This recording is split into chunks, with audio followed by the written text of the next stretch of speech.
our national anthem played by the Davidson Marching Band. We're close to getting underway. Last week, MGM won the Battle of West Mobile and also claimed back-to-back region crowns. Tonight, they invade Warrior Stadium looking to spoil senior night for Davidson.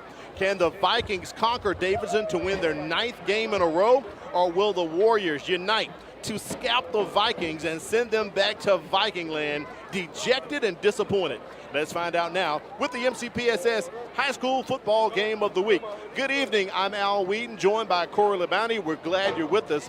Corey, some might say MGM, one of the hottest teams on the Gulf Coast right now. In his 3rd year, Zach Golson has done a phenomenal job turning this program around. And throughout the night, you'll see the packed stands on the visiting side as Sims has showed up and showed out.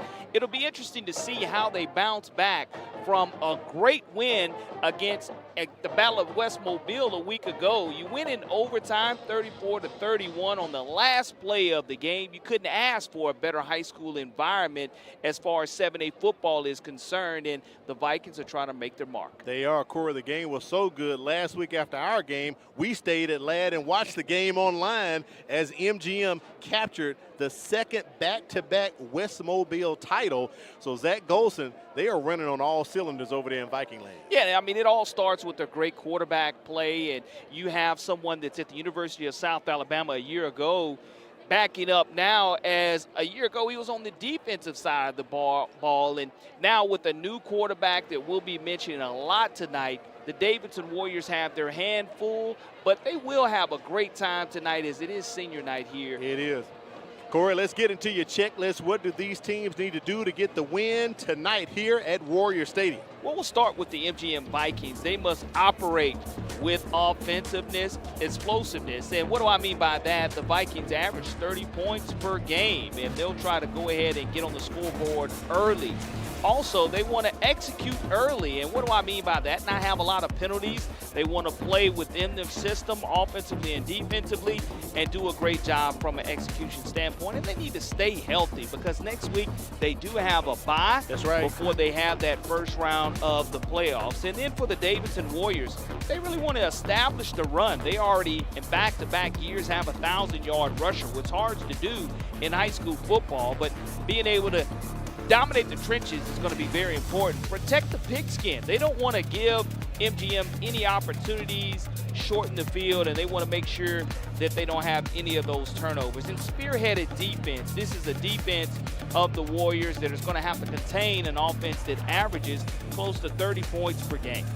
All right, we'll check back in with you later on about what's happening on the checklist. Speaking of the checklist, Corey, what type of impact will players have tonight? We know MGM has already wrapped up the region crown. Are they going to rest some starters, or are they going to really put the guys on the field tonight? Yeah, those impact players starts off with Devin Petway. He is a junior wide receiver for the Vikings, has 5 total touchdowns, and this young man at 6'2", 205 pounds is explosive vertically. Also defensively for the Vikings, DeMarcus Boykin. He is a senior defensive back, number 6. He's very versatile as far as in the secondary with his leadership skills and his ball hawking skills. He can also close down and make some great hits also. And for Davidson, the impact players, it's going to start with the 1,000-yard rusher in Terrence Gray. He's only a junior, but has done a fantastic job showing his explosiveness this season for the Warriors running the football. And Dwayne Dixon, number 23, he is a senior linebacker. Very, very explosive when it comes to finding the football, does all the things, is really a coach's dream. So Dwayne Dixon, he wants to go out on a high note tonight on his home field. Yeah, he's a senior. It is senior night, as we said at the opening of the broadcast. And speaking of our broadcast, we're down one partner tonight. Our buddy Kimberly Dunn's not with us, but hey, we're still going to bring you the BSN weather forecast. It feels great here atop the press box at Warrior Stadium, and the forecast is looking absolutely beautiful. 75 degrees at kickoff, 55% with the humidity, and as we go through the night, the temperatures will drop slightly, and pretty much no chance for rain tonight, and winds coming out of the southwest at 3 miles per hour. Corey, we're going to have a great night for some football. As a matter of fact, let's take it down to the field and take a look at the coin toss. There's our white hat tonight, Paul Green, as he escorts the home Warriors to the middle of the field. We'll try to tune in and get some audio. And Mr. Green, he's a show-enough vet in the game, Corey. So sit back and listen to see what he'll say to the young men tonight. I'm Mr. Green, the referee. Good luck to you. I'm Mr. Green, the referee. Good luck to you. I'm Mr. Green, the referee. Good luck to you. I'm Mr. Green, the referee. Good luck to you. You gentlemen, each introduce yourselves to each other.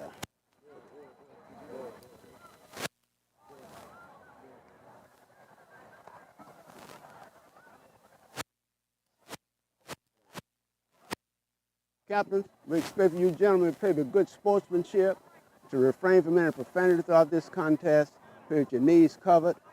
Do you have any questions, captains? Yes, have any questions, captains? Captain, you're the visiting captain. You will call the coin toss. That is tails. That is heads. I'm going to toss it into the air. If I drop it, I'll pick it up again. What do you want, Captain? Tails. Tails, he said. It is heads. He wins the and he wants the football. Now, what goal do you want to defend, Captain? Turn around and face each other, Captain. Turn around and face each other.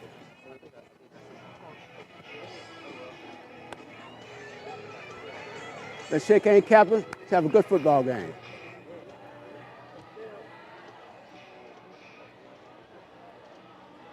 Great job by Paul Green with the coin toss. So, Corey, we know that Davidson will receive the ball first. And I will say this, Paul Green is and does the most thorough job of any official that you'll see in this entire state of Alabama, Sure whether it's referee in basketball or football.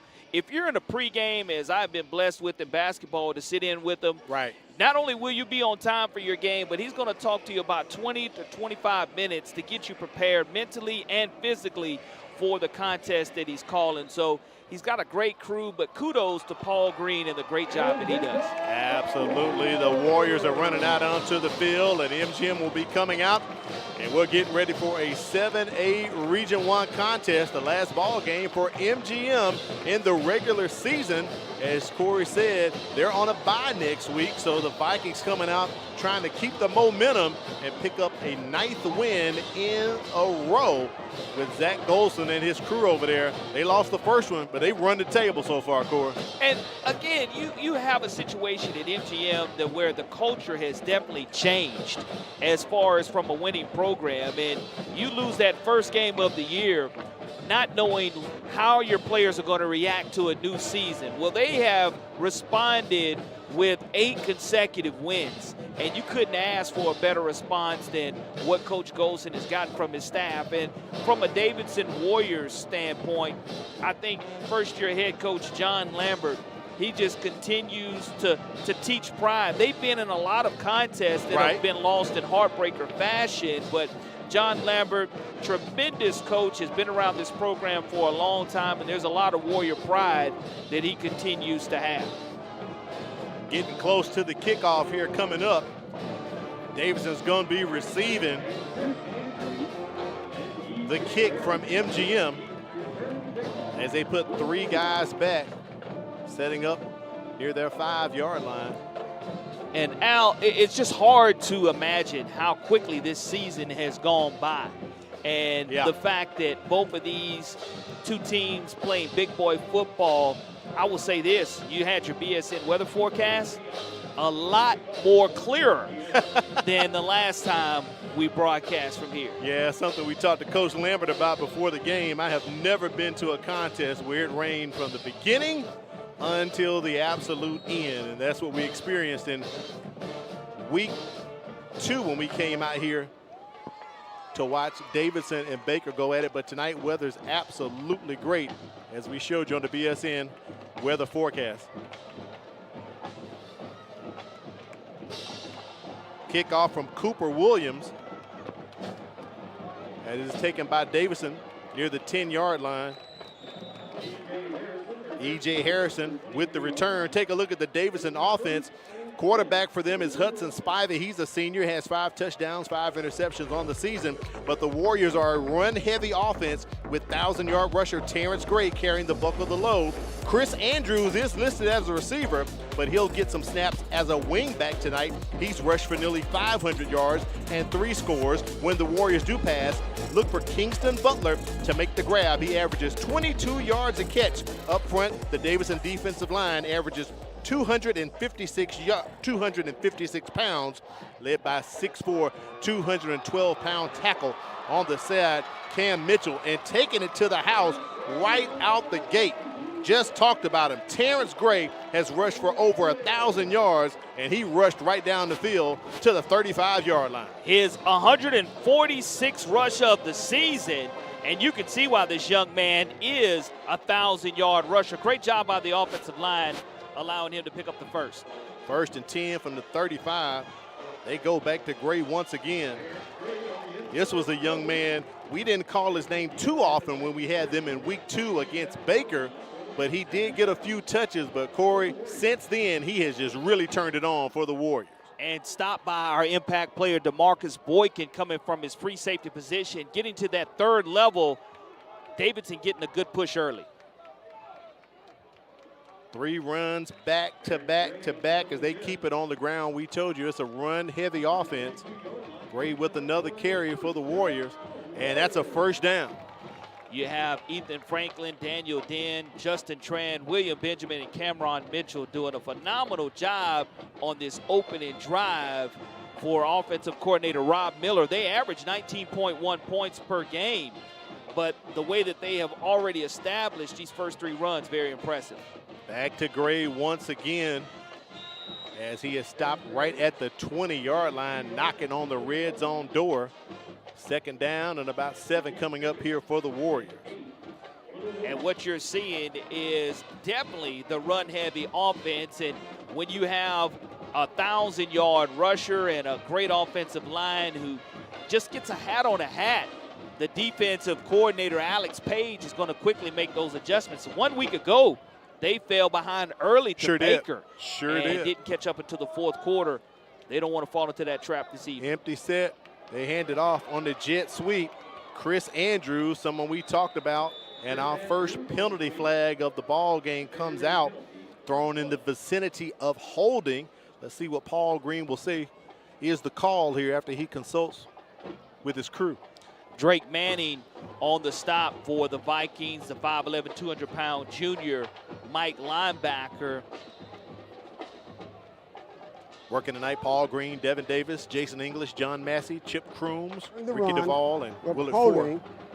on the defense, on the offense. 10-yard penalty from the previous spot, remains 2nd down. So it will be holding against Davidson. That'll push him back close near to the 30-yard line. So 2nd and about 17 coming up here for the Warriors. And one of those drive killer penalties, Al, you go back and you see the holding penalty very early, just basically a tackle made by the Davidson Warrior wide receiver or H-back, Ahmad Mayers. And you don't want those drive killers earlier. We saw from the opening kickoff on the first play, we didn't see any of those calls, and it allowed them to knock on the red zone area. Pushed it right down the field, 3 big runs. Play action to Gray, pressure is on Spivey as he is hit. Pass incomplete, brings up 3rd down here for the Warriors. They were trying to get it out to Kingston Butler, their leading receiver. And once again, Drake Manning, number 11, you'll see him be able to bring the pressure on Hudson Spivey. And now you're in that money down situation for the Warriors, almost in a must-have passing situation for Hudson Spivey. Taking their time, looking to the sideline to get the call from offensive coordinator Rob Miller. Play clock under 10 seconds, approaching 5 here. They fake it, toss it. It goes to Chris Andrews. Corey, I don't know if the turf monster got him or if he was actually tripped up, but he went nowhere. A nice little trap play that was diagnosed the 5'8", 145-pound senior not able to keep his balance. And had he been able to keep his balance, it would have been a big-time gain for the Warriors. But I like the call there. You fake the tall sweep, and you run a nice trap and are able to get a couple yards before he was able to fall to the turf. Davidson going for it here. A bit out of the range for their kicker. Spivey going over the top, has a man. Kingston Butler overthrows him, goes into the end zone, so it'll be ball over on downs as MGM will come out onto the field. Take a look at their offense as they're led by junior quarterback Shondell Harris. He's a dual threat for the Vikings. 61% passer who's thrown for more than 1,400 yards, 15 touchdowns, 4 interceptions. He's also their leading rusher with 8 rushing scores. When he throws, look for leading receiver Shamar Elston, who averages 18 yards a catch, or Devin Petway, who leads MGM with 24 receptions. When they do run it, Thomas White is probably going to carry the rock. He's got 6 rushing touchdowns and has 7.1 yards per rush. White can definitely run the ball for them, Corey. 1st and 10 for MGM. Good field position right at the 30-yard line. We'll see if they're able and how quickly they're able to flip the field on this first possession. Carry right there up the middle. And that's going to be a lost ball. Did pop out. Javoris Petway just couldn't get a hold of it from Shondell Harris. Yeah, not a clean exchange there from Shondell. And I mentioned Shondell, the game-winning touchdown that he scored a week ago. This young man transitioned from corner to quarterback. This time they're going to dump it down. Nice pass right there to Devin Petway, one of our impact players, and that's a 1st down as he goes right up the middle with the reception. Take a look at the defense here from Davidson. They play a 3-4, but can be multiple when needed. Rushing from his defensive tackle position, Deshaun Little. He's 2nd on the team in tackles. Also, Mike linebacker Dwayne Dixon. He's the leading tackler for the Warriors. And he is one to keep your eye on as MGM running tempo. They're going to be tackled for a loss of about 1, so 2nd down and 11 coming up here for the Vikings. Well, I will say this, the Vikings aren't going to be happy with the sloppy offensive start, but the Davidson Warriors and defensive coordinator Ben Jones are going to be happy the way that they're aggressively attacking the football early. Ball at the 42-yard line.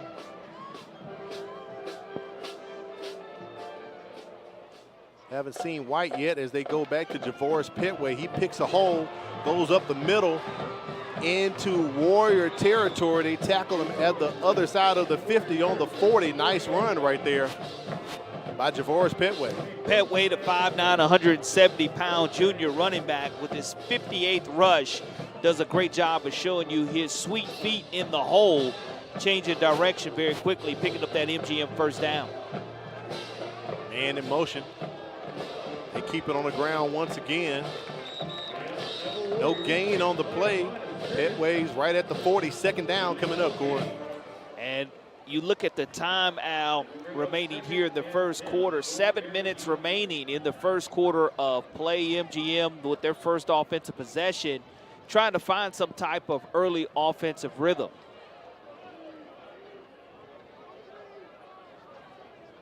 MGM in the pistol formation. Petway just to the offset right side. They hand it off to him once again. Davidson's defense is stiffening up, picks up about 2 on the play. 3rd down coming up for MGM. Our impact player, Dwayne Dixon, on defense for the Warriors from his Mike linebacker, comes up and makes his 74th total tackle on the season, and it's 3rd and 8 for the Vikings.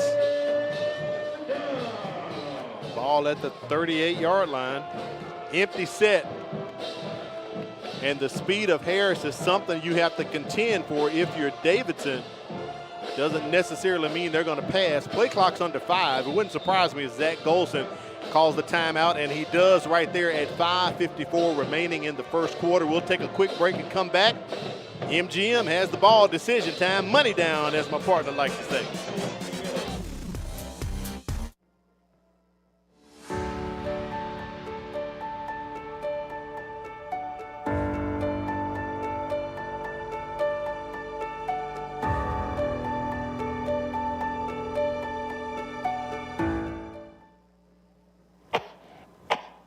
What's the matter, baby? You're not feeling good?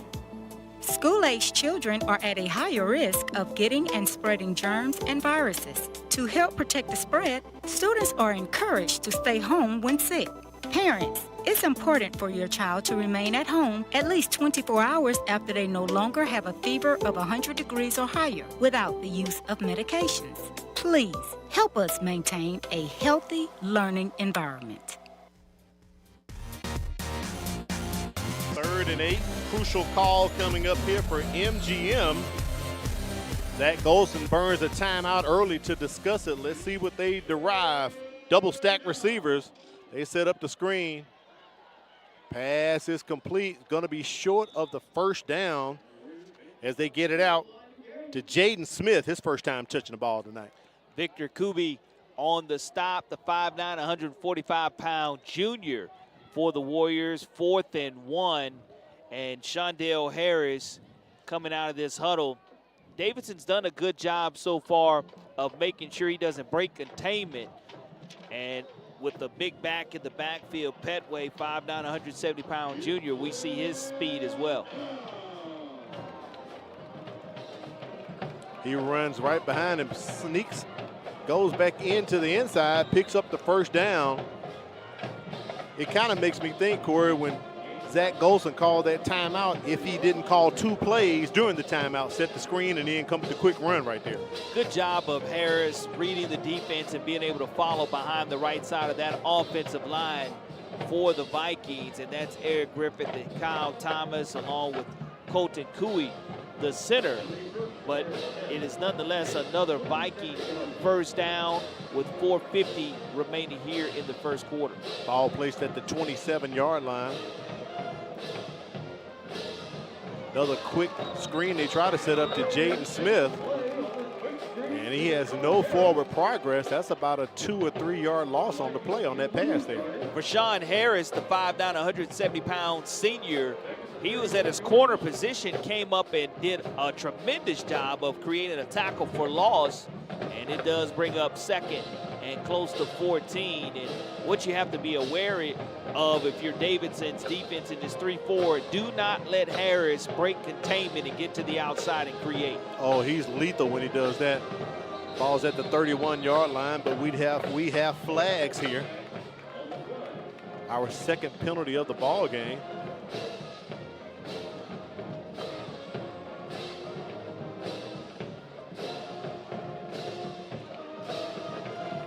And it's going to be against MGM. They're walking it backwards here.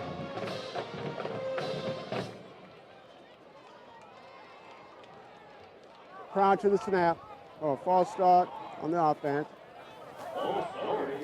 5-yard penalty. 2nd down. Pushes MGM back to the 36-yard line. So 2nd down and long here for the Vikings. Yeah, 2nd and 19, and this is where Harris gets dangerous, making the decisions with his feet and showing his versatility. Looking to pass, has time. Intended for Jaden Smith. Knocked out, I believe. He had his paws on it, but he couldn't secure it, so it's 3rd down and long here for the Vikings. And Coach Golson giving instructions over there on the far sidelines to his wide receiver on the route to run once the play breaks down. And now you're at a 3rd and long, and you had that early drive killer penalty, right, that really hurt this drive and brings up 3rd and 19.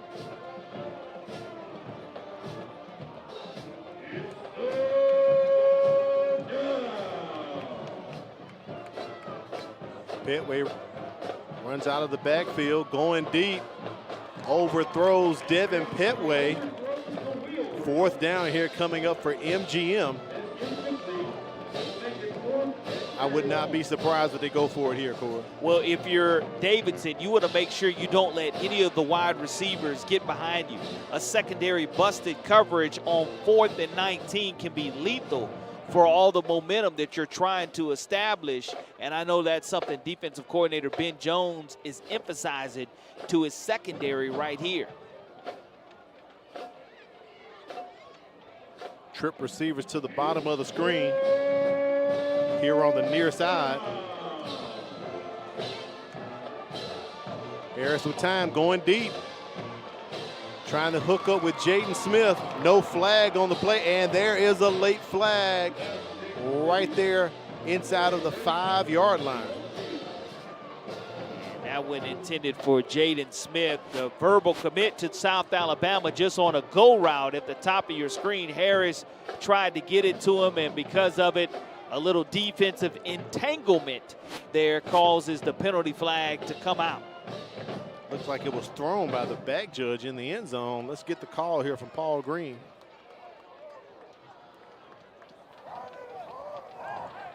And they're going to call the PI against Davidson. So they'll walk off the 15 yards here for MGM. And one of the things about the Warriors, you got to be able to get home. And what do I mean by that? Pressure the quarterback. During the play, pass interference, the 15-yard penalty, remains 4th down. So they go from about 4th and 19 to about 4th and 5 here. Empty set for Harris. Similar formation, 3 receivers to the near side, 2 at the top. And you have to count for Harris and his legs, as you said, Corey, but he's passing. And there he takes off. Up the middle he goes. He's going to get the first down and some more. Heading toward the corner pylon. Touchdown, Shondell Harris, 21 yards. I just said it, Corey. You got to account for him as well. 4th and 4. And I talked about the versatility of Shondell Harris and having a spy on him. If you're not able to do that, you look at MGM going from 4th and 19 to 4th and 4 and then converting a touchdown. A great drive put together by the Vikings with 3:24 remaining in the first quarter, and Shondell just shows and does what Shondell does now, and that is going to be his 9th rushing touchdown of the season. Cooper Williams good with the PAT. And here's Mr. Harris coming right into your living room.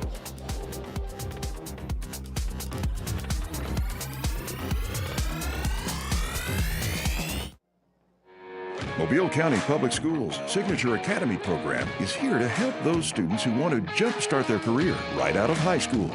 With more than 100 specialized courses ranging from engineering, computer networking, nursing, welding, and more, we prepare students for college and career readiness. To learn more, log on to MCPSS.com. Mobile County Public Schools' Signature Academy program, preparing students for life.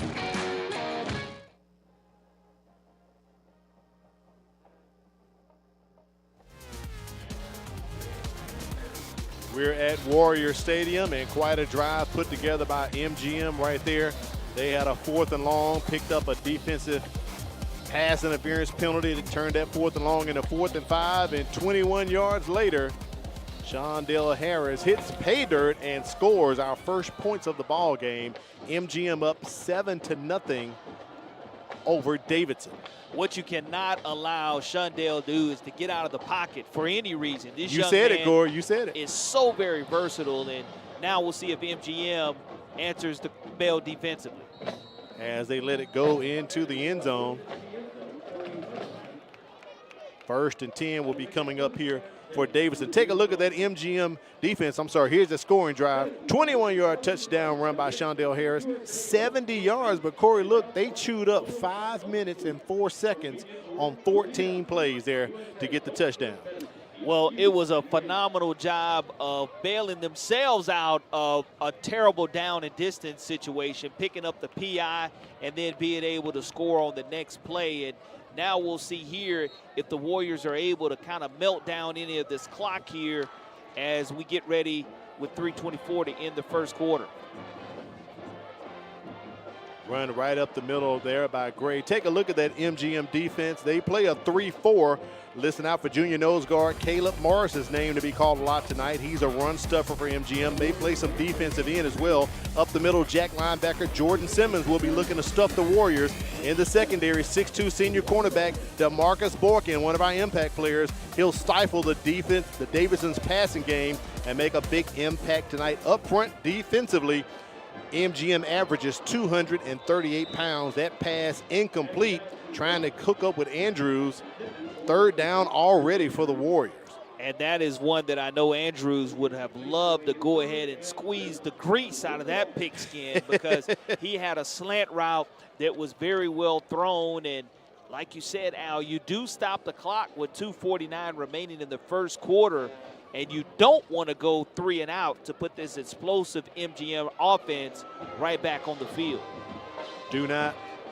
3rd and 7 here for the Warriors. Spivey back to throw again. Pressure. They flush him out of the pocket. He's going to keep it.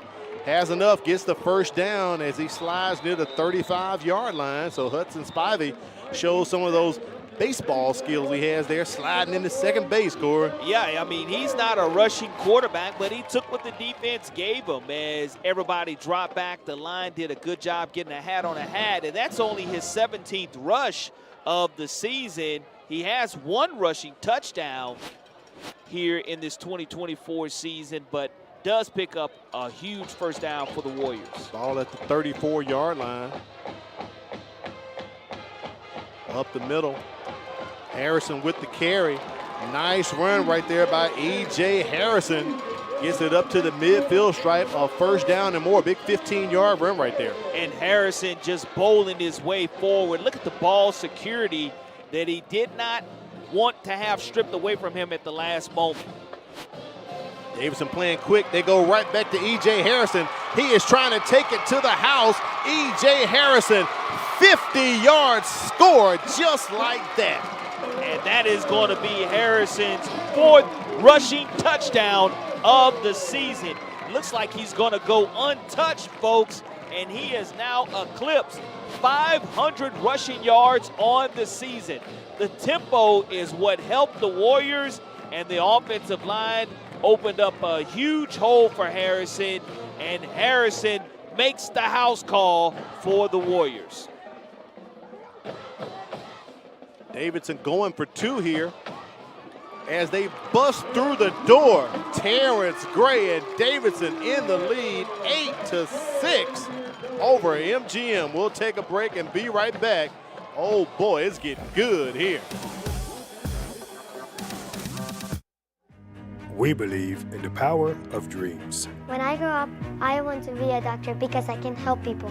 We believe in preparing our students for a future full of possibilities. When I grow up, I want to be a teacher because I like helping other people learn. In Mobile County Public Schools, we strive to help each student achieve their dreams. We offer real-world learning with an advanced curriculum for each child. It's our mission to graduate prepared and productive citizens and to help fulfill their dreams. When I grow up, I want to be a web designer.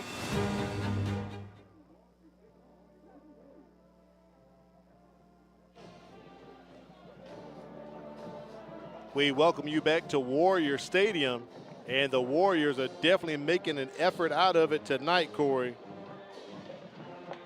12.9 points per game. That is what this Vikings defense is used to giving up. Has given up a quick one here and the 2-point conversion. Now we'll see if MGM's offense is able to put back-to-back drives together. Joyner tries to scoop this one, and it is going to go out of bounds. And they'll put up the flag right there. Got to thank our folks over there at BSN Sports where you can get team. Before we do that, take a look at the touchdown run right here by E.J. Harrison. Straight up north and south, Corey. I mean, the offensive line did a phenomenal job of opening that hole. And, again, Franklin, Den, Tran, Benjamin, and Mitchell allowed him to go untouched 50 yards to the house. Got to thank BSN Sports. If you need some team apparel or equipment from baseball to cross country, all sports in between, BSN Sports, they got you covered. Visit them online at bsnsports.com. Also got to thank Firehouse Subs. Enjoy more subs, save more lives. A portion of subs purchased at Firehouse will go to the Firehouse Subs Public Safety Foundation. Visit our friend Neil Patel at the Greenlight Road location of Firehouse Subs. Visit them today. All Green is explaining the penalty there. It'll be first down for MGM at 35. And you can look for Harris to get this passing game really cranked up a little bit, because if he gets outside the pocket, he's able to go vertical. Doesn't have DeMarcus Broughton Jr., one of his key wide receivers tonight, but he still has a great arm on him to be able to go vertical on the passing game. Tries to sidearm it. Pass is incomplete. Intended for Petway. It'll take Davidson to second down. You saw the scoring drive right there. 3 plays, Davidson took it to the house as they are now in the lead, 8-7. I like that play call right there by John Lambert. Let's go for 2. What we got to lose? Absolutely nothing here on senior night, and the execution on the 2-point conversion is something that you work on, and you're able to get those 2 points on the board and take the lead. 2nd and 10 for the Vikings. Petway goes into motion. I don't hear the whistle yet. There's the whistle there. I believe that was a live ball. It went out of bounds. And Harris, I love his leadership there. He's letting his teammates know, look, we have to rev it up and turn it up offensively. And that was a lateral pass. Yeah, you can see him explaining it right there. It will be for loss of yardage. Right. Look at it, Corey. He's at the 30. He's laterally, and it goes backwards. But Harris, after that pass, goes out of bounds at right around the 28-yard line. It's just a matter of the long passes. You've seen them all be able to complete. The short ones have been the ones that have been the hardest tonight for MGM to go ahead and corral. They got it spotted at the 27. 3rd down and 17 to go here for the Vikings. Petway goes into motion. Harris has time, goes up the middle, but the linebackers are waiting for him right there as they shut him down. Takes MGM to 4th down.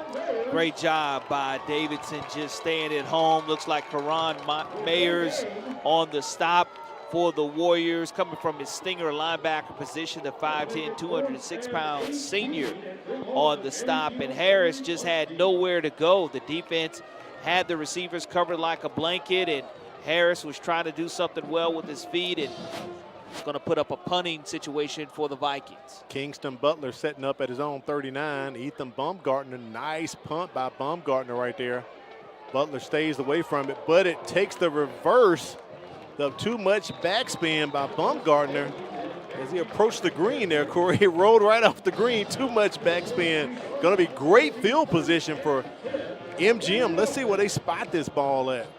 Well, it is going to be on the 42-yard line. Plus side of the field. Wow.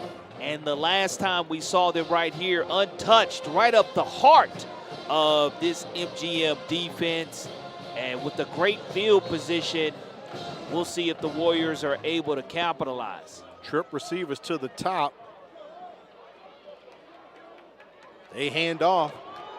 Up the middle goes Deshaun Nash. They're running a platoon of backs tonight. E.J. Harrison has touched it. Nash has touched it. Gray has touched it. 1st down for Davidson. And that's the 39th rush of the season for the 5'5", 158-pound sophomore. Tempo by the Warriors. Back to Nash once again. He picks up 2. A helmet comes off for one of the Warriors, and a flag comes out, Corey. One of the linemen lost his helmet. Did he participate when the helmet came off?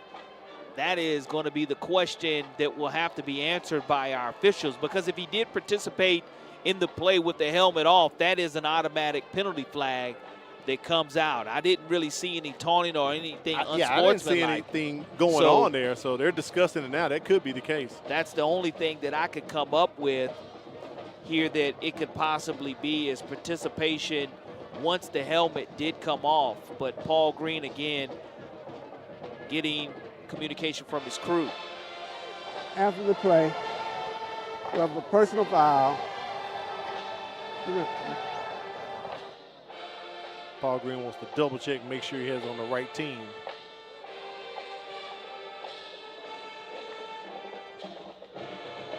As he consults back again with his official here.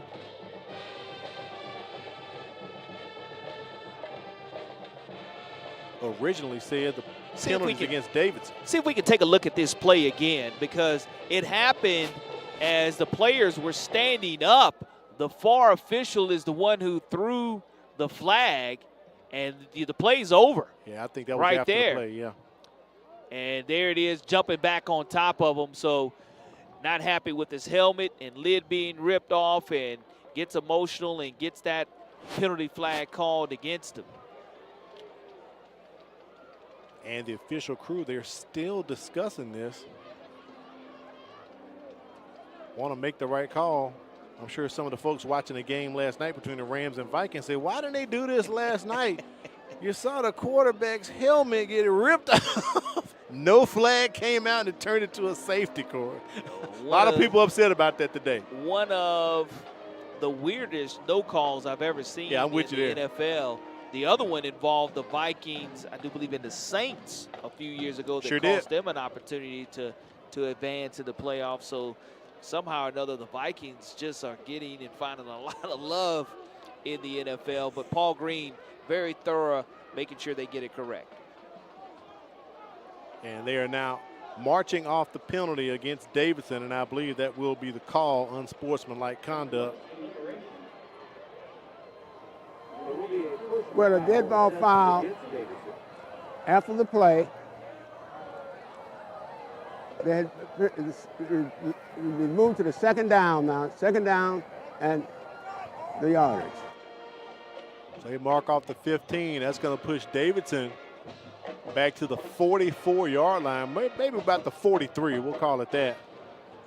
Second down and about a mile to go here, Corey. And what you're looking at as well is only the end of the quarter also coming to a conclusion. And with the ball ready to play, it was only 1.3 seconds. So we have reached the end of the first quarter. We'll take a break, come back, and bring you the second quarter, see if Davidson can regroup here after that 15-yard penalty. But they are on top, 8-7.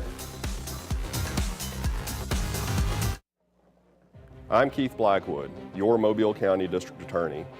I want to remind you about the truancy laws. 5 unexcused absences requires you to attend the early warning truancy program.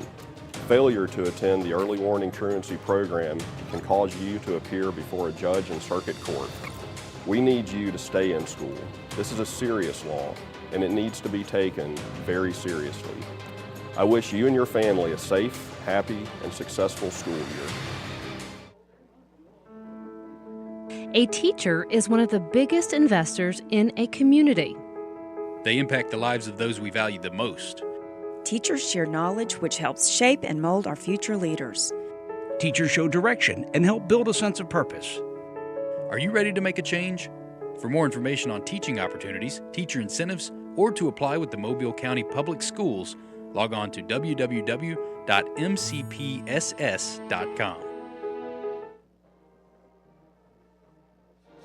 To find out all the latest news on what's happening in Mobile County Public Schools, follow us on Facebook, Instagram, and X, formerly known as Twitter. Mobile County Public Schools, we are learning today, leading tomorrow. Leading right now, it's Davidson 8-7 on senior night. Great call by John Lambert to go for 2 after their score in the first quarter. Corey, he felt the momentum. They rode the momentum. Terrence Gray took it into the end zone. That 2-point conversion may be big later on. The rushing yardage has been outstanding by the Warriors. Yes. They're well north of 150 yards in the first quarter alone. Now, as we broadcast MGM versus Gulf Shores earlier this season, maybe in week 2, we saw Colin Wilson, the Mississippi State verbal commit, rush for almost 280 yards in the first half against this same MGM defense. But that was in week 2. It was. And Alex Page, in the second half of that game, did a tremendous job making adjustments and getting the fits right.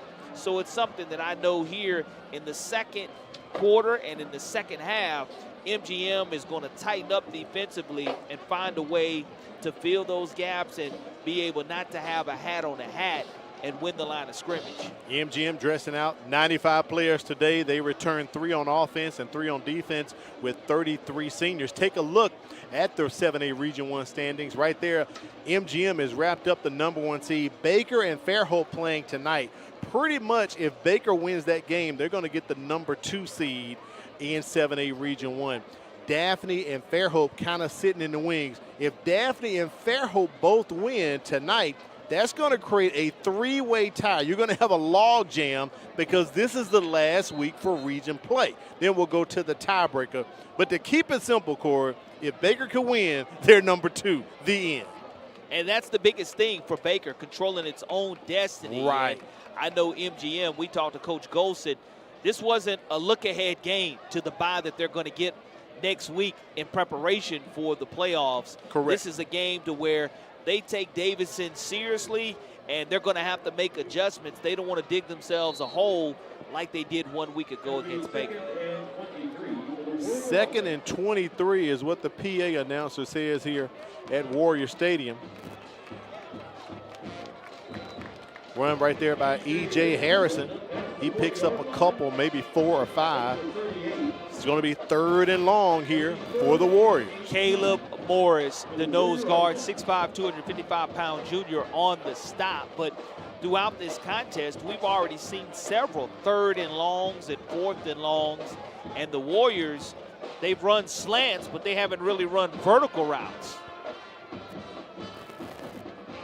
Delayed draw up the middle goes Harrison. Nice call right there. Gets it up to the 25-yard line. A much more manageable situation.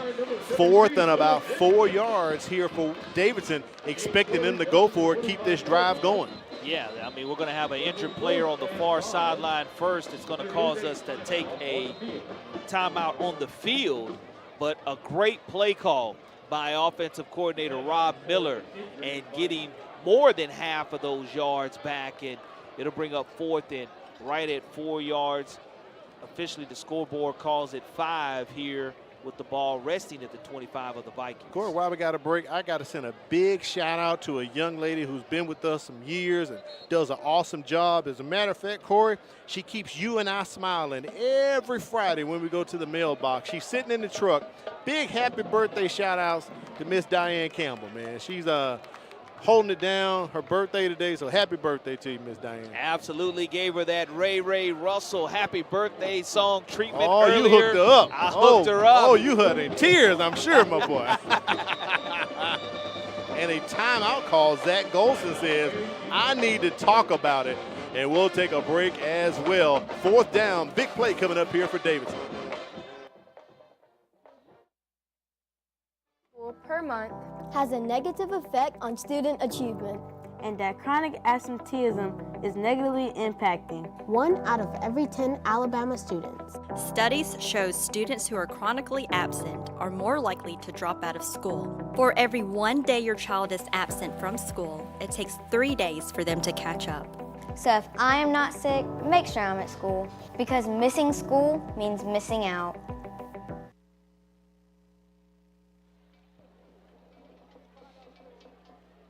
Critical 4th down play coming up here for Davidson. Corey, they're calling it 4th and 5, as you said, here at Warrior Stadium. But to me, the ball is resting just inside the 25, and the line to game does appear to be the 20. So I'm going to say it's a long 4 yards to go, but close to 5. So similar to that 2-point try, Terrence Gray in a Wildcat, and John Lambert's going to call timeout. We have a chess match going on. I love it. And what Zach Golson and Alex Page wanted to see defensively was what set and alignment the Warriors were going to come out in. Coach Lambert showed something, and it'll be interesting to see when he comes back out of this timeout if Terrence Gray is lined back up right at the quarterback position, or they go with a totally different formation as well. That was the same formation they had when they scored the 2-point conversion after their first score. So 11:01 here, and the chess match continues. For Davidson, they're dressing out 95 players tonight. They have 24 seniors. They've already honored those seniors before the ball game, returning 7 on offense and 5 on defense. And Coach Lambert was very happy and proud. Corey, the record might not be where he wants it, but he said, Al, we had our 3rd 1,000-yard season back-to-back with Derek Butler the previous 2 years, and Terrence Gray gets 1,000 this season. Want to shout out my guy, Mr. Butler. Derek Butler, one of my favorite all-time high school football players, now playing at Houston, representing not only his family but this Davidson Warrior community as well. And Kingston Butler, the younger brother of, playing a little wide receiver. We'll see here if he's involved on this play at all. His number is 18, folks, but a different formation coming out of the timeout. Bunch set, receivers break. Spivey looking to the sideline for the call. Gray just to the right of him.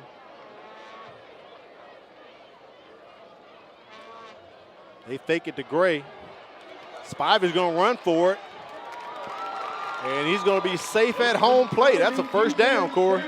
Great job of Spivey running the pocket, rolling it out to his right. And this is the second time tonight we've seen Hudson Spivey show his wheels, and a great job of a play call by offensive coordinator Rob Miller, knowing the down and distance, and Spivey knowing where he needed to go to. More importantly, the clock continuing to run here with 10:45 remaining in the second quarter, and the Warriors leading 8-7. For those just tuning in, my baseball reference, Spivey plays baseball for Davidson.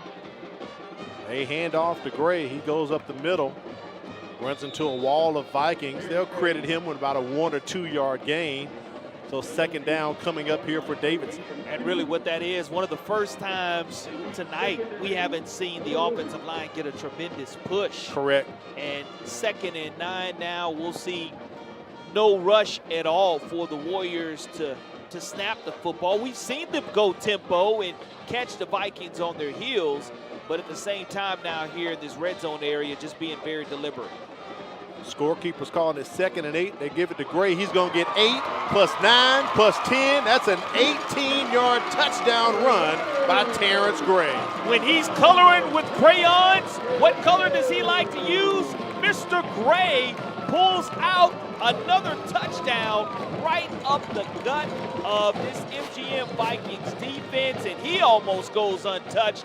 But as a matter of fact, coming into your living room, he does go untouched, and Gray with his 8th rushing touchdown of the season. And they go for 2 again, and the 2-point try will be no good. Our score, 14-7, Davidson on top.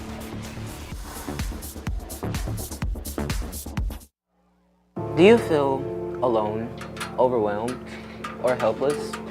There's hope. There's hope. Call or text 988. You don't have to face your crisis alone. If you need a safe space to talk with a trusted adult for support, reach out to your school counselor. Do you need help to make it through everyday struggles? Do you need someone to talk to? Call or text 988. Your social emotional wellness is worth it. Remember, there's hope, there's help.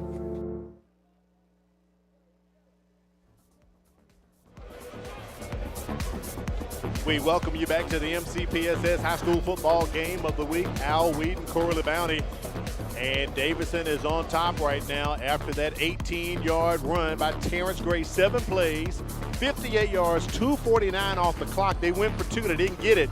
They're up 14-7, Corey. Well, what we've seen is the tremendous job of the offensive line making sure that they are able to go ahead and get a hat on a hat and control the line of scrimmage in the trenches, and kudos to the great job of Davidson coming out here on senior night and really playing a dominant rushing first half.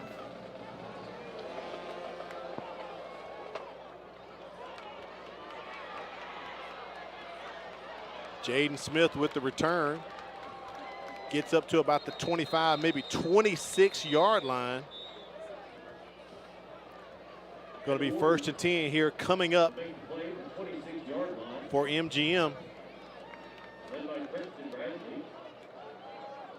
Well, now if you're MGM and head coach and offensive coordinator Zach Golson, you're in familiar territory with regards to the score in back-to-back weeks.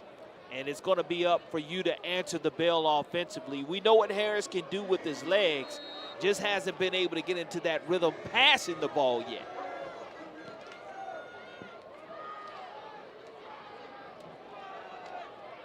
Run on the play.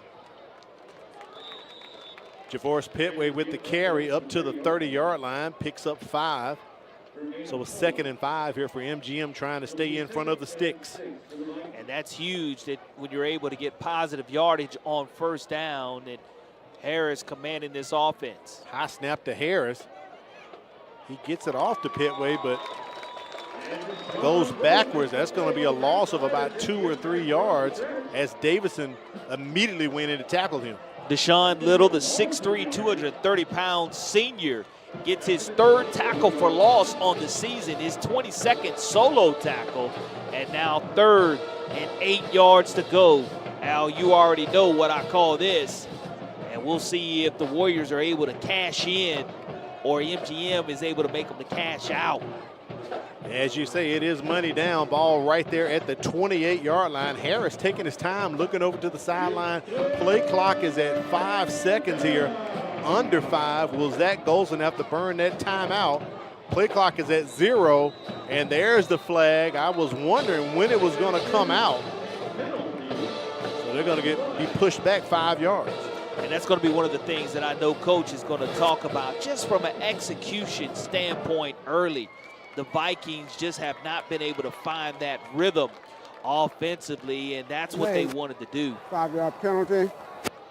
Third down. He told us that on the phone tonight, Corey. They've got to play better disciplined ball, especially early on. They've got to do it. And that's one of the things that I had on my checklist. Number 1, as a matter of fact, operating with offensive explosiveness. And so far, it's been the Warriors who have done a great job of doing that. On the jet sweep, Jakenyon Allen. He's taking it past the midfield stripe, trying to get down to the end zone. He's another one of those speedsters for MGM. He has 2 passing touchdowns he's received on the season. He comes over on the jet sweep and nearly takes it to the house for MGM. 5'8", 160 sophomore shows his tremendous burst. And as he's able to get around that edge, MGM now looking to the sideline for their call. But that is their longest and most explosive play of this contest. And like you said, they're in the red zone. Ball at the 19-yard line. They have that quick play capability where they could just hit you out of nowhere. We hadn't called Allen's name all night. In one play, he has flipped the field. Harris with the carry, picks up about 2. Stopped by the nose tackle. 5'10", 285-pound senior on that stop. Nothing like getting a solo tackle on senior night for Mr. Castor. Call it 2nd and 9 here for the Vikings. Harris back there by himself once again.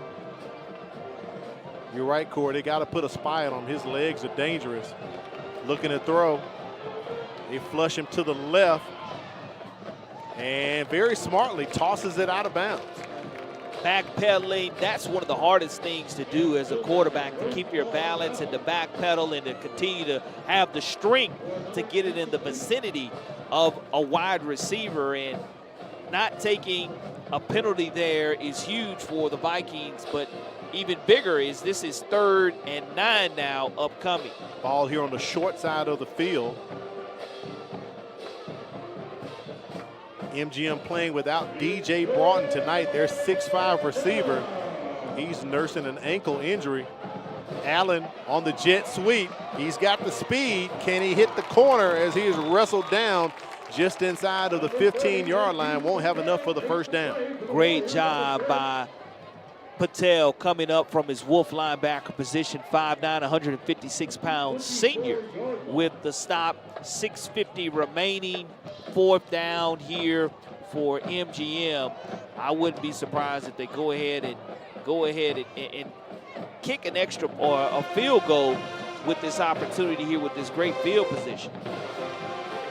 So far, the offense still on the field for MGM. Jakenyon Allen. Devin Petway in the backfield, and we have flags on the play that someone moved too early. I really didn't see a Warrior flinch there at the line of scrimmage, but we'll see what the officials at field level were able to see. sounds like it's going to be against MGM. Delay of the game. The 5-yard penalty from the previous spot remains 4th down. That is their second delay of game penalty on this series for MGM. Well, I've seen MGM over the last couple of weeks, not only last week against Baker, but tonight convert and score on 4th down.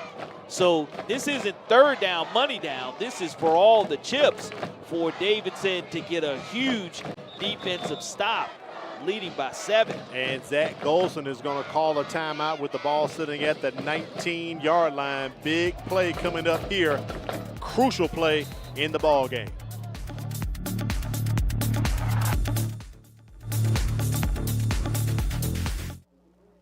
Thank you. You're welcome. Ayla, hi. Oh, hi, Sierra. How are you? Good. How are things? Things couldn't be better. What do you mean? Well, I just started this new job as a school teacher with the Mobile County Public Schools, and it has been a life changer. Great benefits, the hours are great, and great students. Just overall, it's a great opportunity. Oh, wow, that sounds great. Yeah. I'm going to look into that. You should. For more information, visit mcpss.com/job opportunities.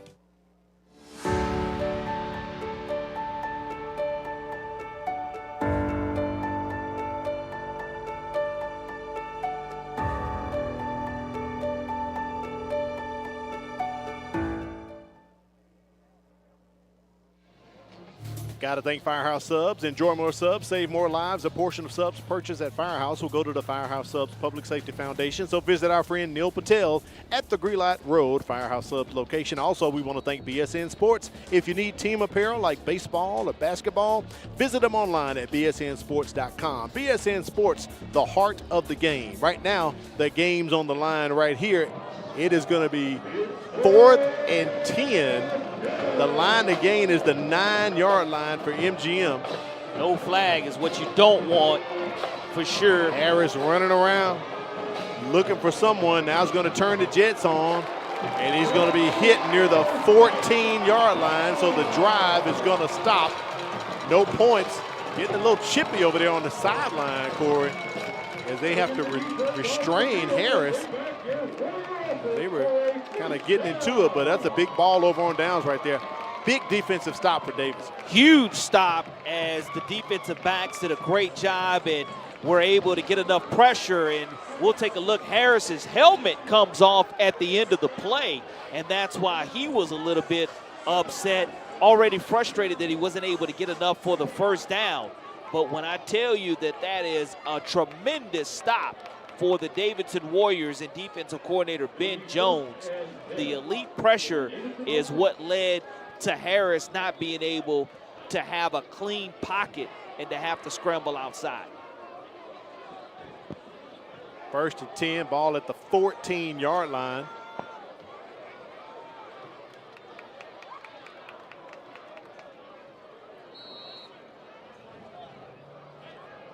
Deshaun Nash in the backfield next to Spivey. Low snap. All Spivey can do is fall on it.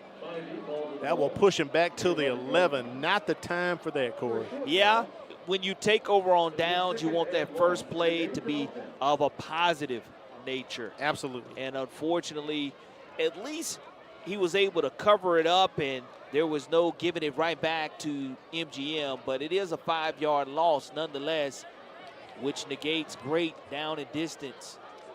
They hand it off to Nash. He gets ahead for about a 1-yard pickup. 3rd down coming up here for Davidson. 5:20 remaining here in the 2nd quarter of play. And Davidson, with this being 3rd and 13, are going to have to just make sure, if you're lucky and you go vertical, you want to get some type of pass interference flag drawn, as we saw MGM be able to do on 4th and 19 earlier on their drive.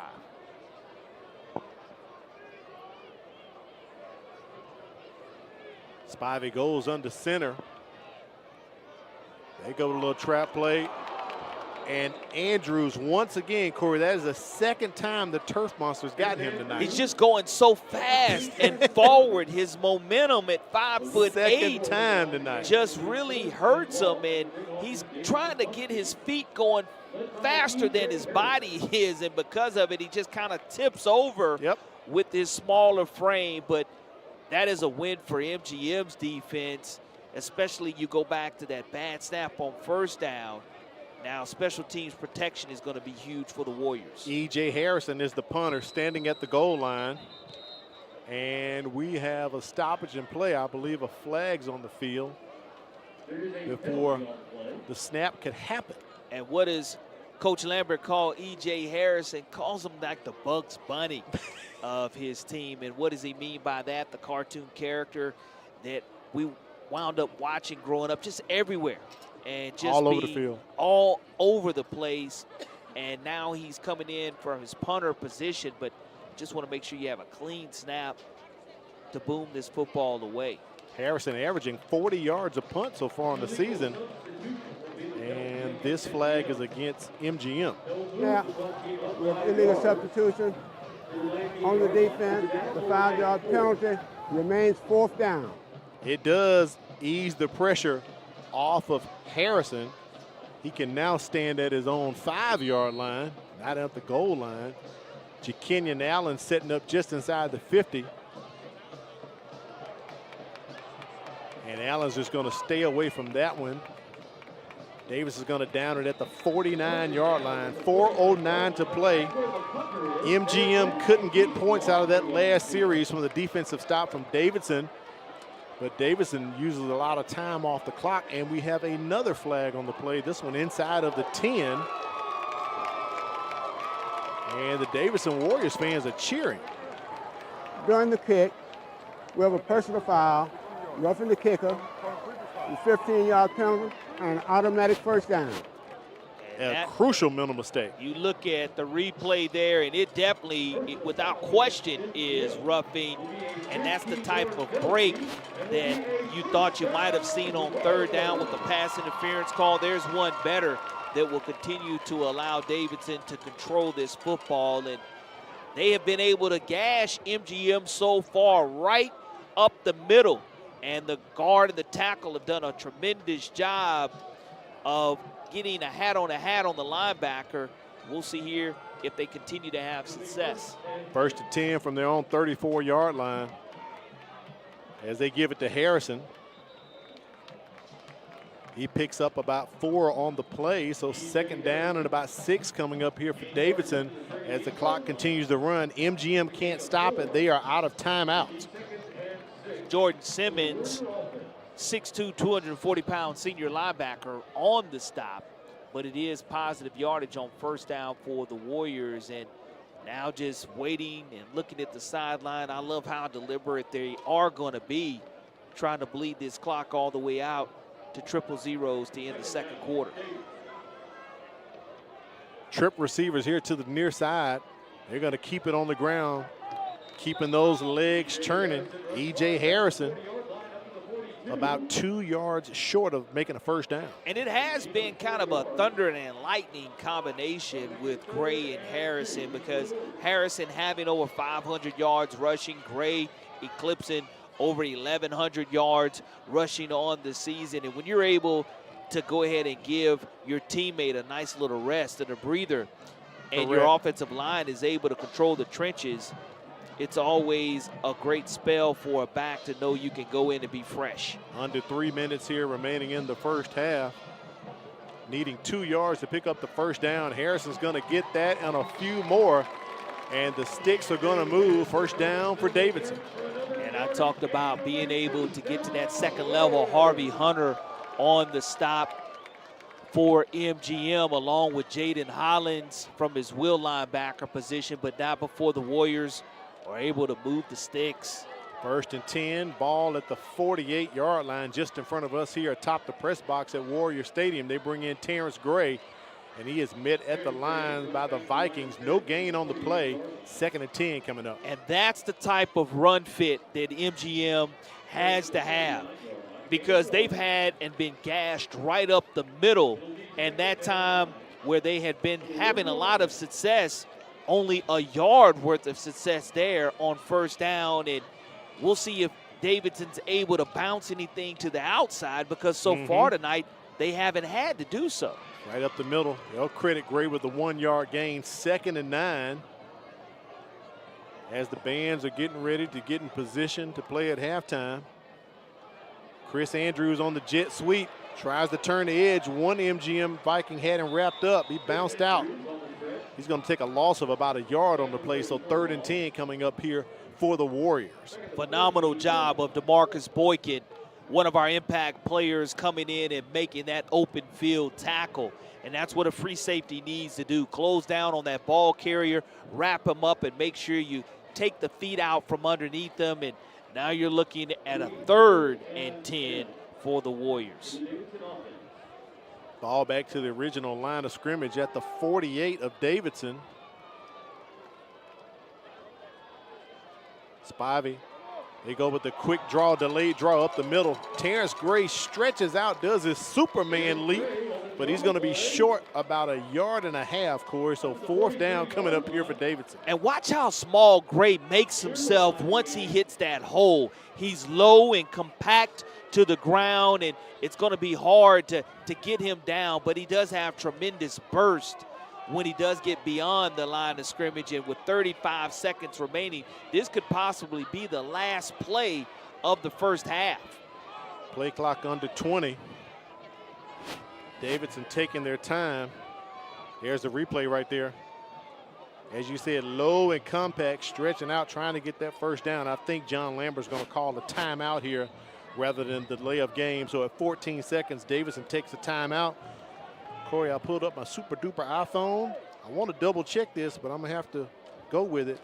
Across the pond, Baker on top of Fairhope, 31-0 in the 2nd quarter. Yeah, Baker trying to lick their wounds from that overtime loss to this Viking squad a week ago in the Battle of West Mobile for the region title. That was for the title. And as our game was at Lad Peoples Stadium at MCPSS Television Network, also for the 5A region title. So very rarely do you have in 1 week two region titles be determined, for sure. Same night, as a matter of fact. We put up those 5A Region 1 standings right now. Williamson handled business last night. You were on the PA call as they beat LaFleur, but Vigors #1, Williamson #2, Citronelle #3. So Rain and UMS Wright. If UMS Wright wins tonight, Corey, they're probably going to get that #4 slot because they have the head-to-head over Rain. And Citronelle beat UMS Wright a few weeks back. That pretty much locked up #3 for them. So 4 has not yet been decided. BC Rain playing Vigor tonight, so we'll try to get a score check on that one from the Red Raiders. And Davidson decides to punt it. They're going to down it near the 2 or 3 yard line. And that's one of the great things about a quick kick on 4th down by Spivey, being able to pin MGM deep with 3.1 seconds remaining here in the first half. And a shocker in 7A Region 1 here on senior night at Warrior Stadium, with Davidson taking it to MGM. They are. On the ground. Especially on that ground attack. Can't wait to put up the halftime stats from our statistician, China Power. She's working hard tonight, going solo, putting in extra work, Corey. We're going to have to see if we can get her an extra cookie later on.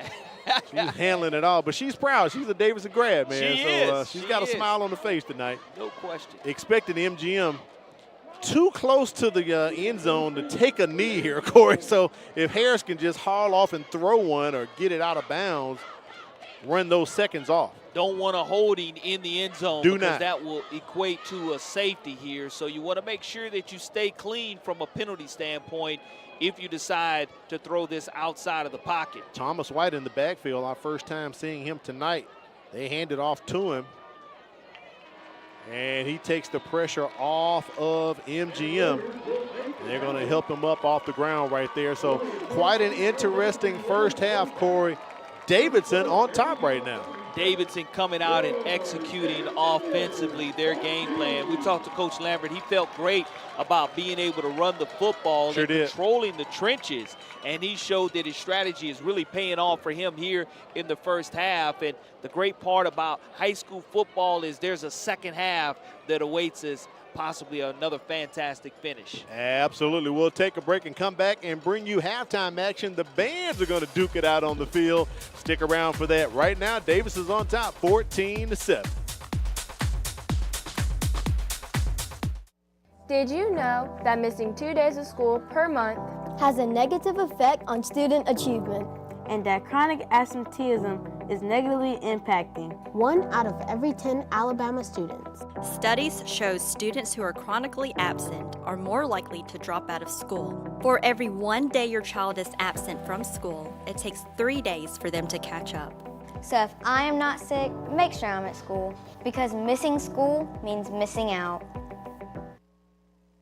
This is a program for any middle school student who's actually behind. This opportunity offers kids a chance to do 2 grades in 1 year. If it wasn't for Star Academy, I would still be in 8th grade and probably still struggling. We are one-on-one. We have small classrooms and we're able to give students that personal touch, that personal attention. I know I'm coming to see good teachers, good attitude, and also they're here to teach us what we need to learn. If you look at the numbers, Mobile County Public Schools is making great strides. With more than 53,000 students, 7,000 employees, and 90 schools, we are consistently increasing our 4-year graduation rate and our first-class pre-K program. We continue to strive for national recognition and continue to prepare our students for the global workforce. And we do all of this with one goal in mind: to equip and empower college and career-ready graduates. Mobile County Public Schools. We're learning today, leading tomorrow.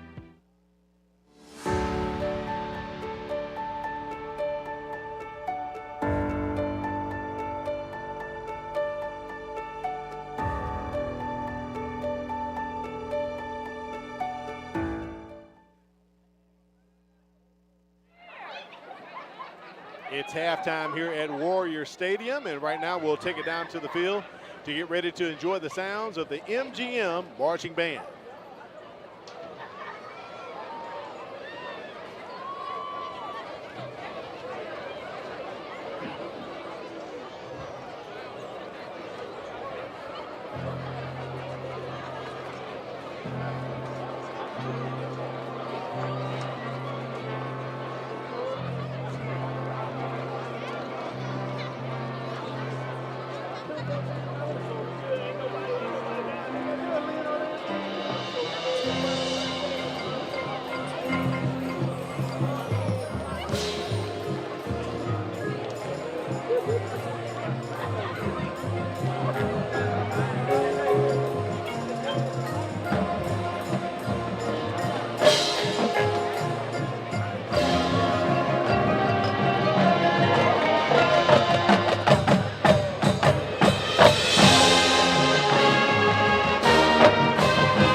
Great job by MGM. We'll take a break and come back and bring you the Davidson Warriors Band.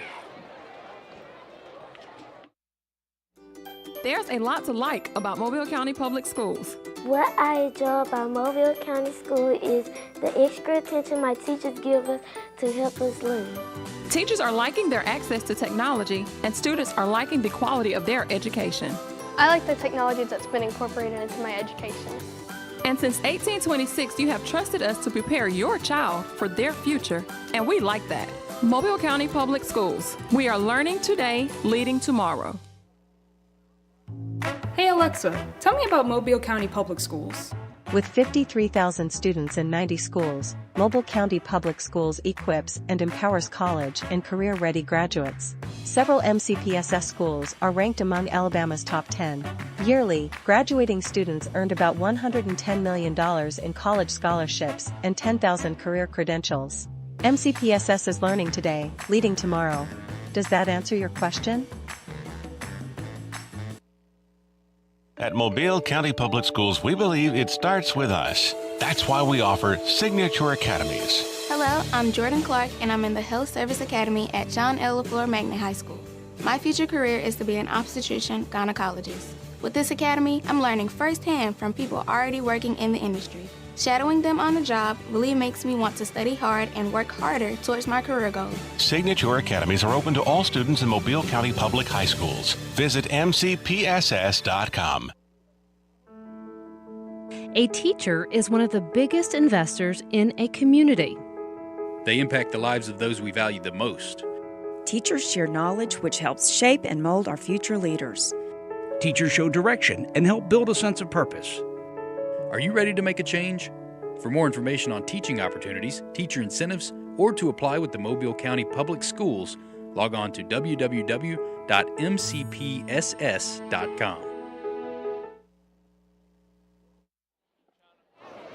It's halftime here at Warrior Stadium, and the Davidson High School Marching Warrior Band are taking the field. We'll take it down to them and check out their halftime performance.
performance by the Davidson High School Marching Band. We'll take a break and come back and bring you halftime stats and the second half. You're watching the MCPSS High School Football Game of the Week. High school students, are you looking for a way to become a better leader? Then the Junior Officers Training Corps may be what you're seeking.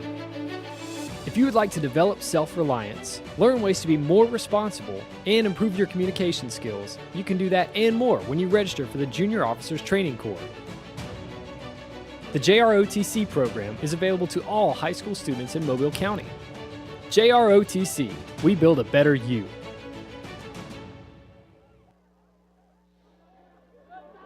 We welcome you back to Warrior Stadium for the MCPSS High School Football Game of the Week. Al Whedon, Corey LeBounty. Corey, quite an interesting first half. We'll put up the halftime stats for you to let you see what occurred. And you hit it right, Corey. They're over 200 yards in rushing for Davidson. Yeah, I knew well north of 150 probably in the first quarter alone. And you look at that, 0 passing yards, 205 total yards to 129 total yards. No turnovers, even though the pigskin has hit the turf a couple of times. And both coaches are preaching clean up the penalties here in the second half. And this is a position that Davidson is used to in regards to playing close games. Correct. MGM a week ago coming from behind in the fourth quarter to take the region crown against their arch rival Baker. And you hope it's not a little hangover, but going back to the checklist at the beginning of the game, Al, you knew MGM needed to operate with offensive explosiveness, averaging 30 points per game and only having 7 here at halftime. Executing early, well, we saw Davidson be able to drive the football down the field a couple of times with ease, and the third thing was staying healthy. So far, we have seen both of these teams, besides a cramp or two, stay relatively healthy. And for Davidson, establishing the run. And that's evident as the 200 yards rushing. That was their number one game plan coming in to give themselves a chance to win. Protecting the pigskin, no turnovers, and spearheaded defense, only giving up 7 points when MGM is averaging 30. So far, Davidson in the first half of 24 minutes has executed Coach Lambert's game plan to a T. You talked about MGM averaging 30 points a game. Something I came across the other day, Corey, I was looking at their past 6 games. They haven't scored less than 31 points. So in their past 6 games, MGM is averaging 36 points a game. Tonight, they have 7 on the board, and they've already given up what their defense does because they only give up 13 points on defense, and they've given up 14 tonight to Davidson. Yeah, it's something that I guarantee Coach Alex Page is going to make the adjustments from a defensive standpoint, being the defensive coordinator. And Coach Golson is going to emphasize, look, take the frustration out on your opponent, not with each other. Fix the simple things and be okay in the second half. 24 minutes remaining in this 7A Region 1 contest. We're going to find out. We'll take a break, come back on the other side. MGM will receive the kickoff to start the third quarter. You're watching the MCPSS High School Football Game of the Week. At the time, I just wasn't thinking. I used social media to vent. I wish I would have thought about the effects of scaring people. I didn't mean for that to happen. People took it as a terrorist threat. The university got shut down. I got arrested by the FBI. And now, I don't know what my future looks like. I search my name on the web almost every day and look at the stuff. It's not going away. Think before you post. I believe my child's school is probably one of the best ones I could have picked in Mobile. She's in the PACE program. The teachers are phenomenal. The principal, couldn't ask for a better principal.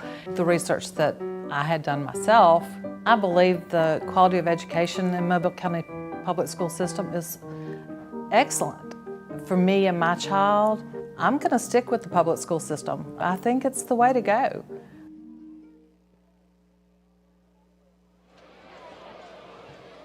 We welcome you back to Warrior Stadium. Taking the ball right there.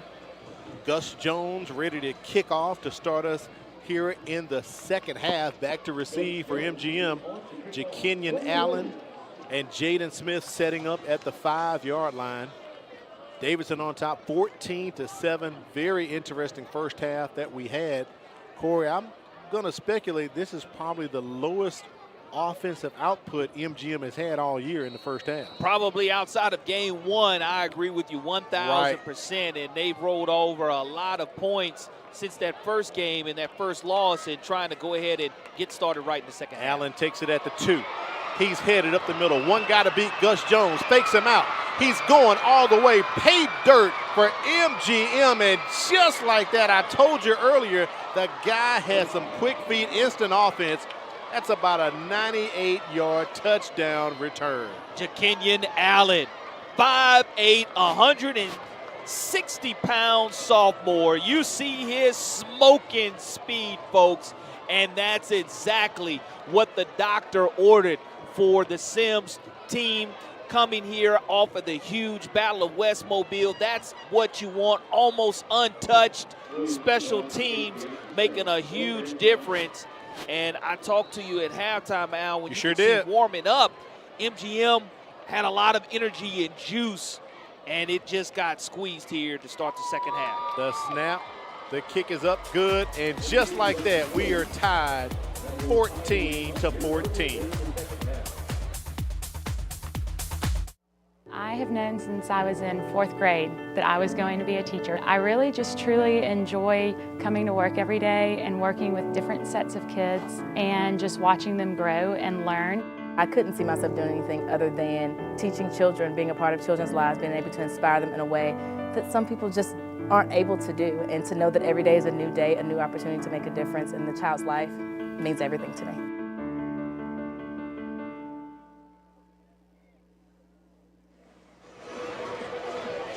Join Homeroom with Renee Phillips and find out the latest homework tips and what's happening inside the schools and classrooms. It's Homeroom with Renee Phillips right here on the MCPSSTV network.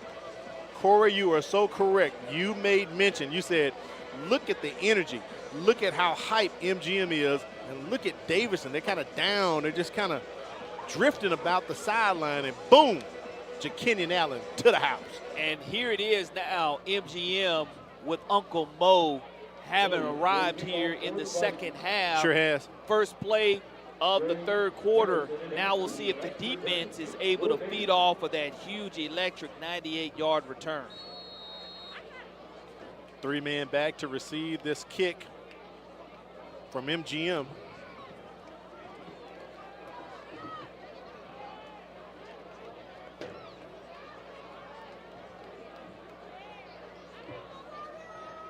Cooper Williams, looks like it's short.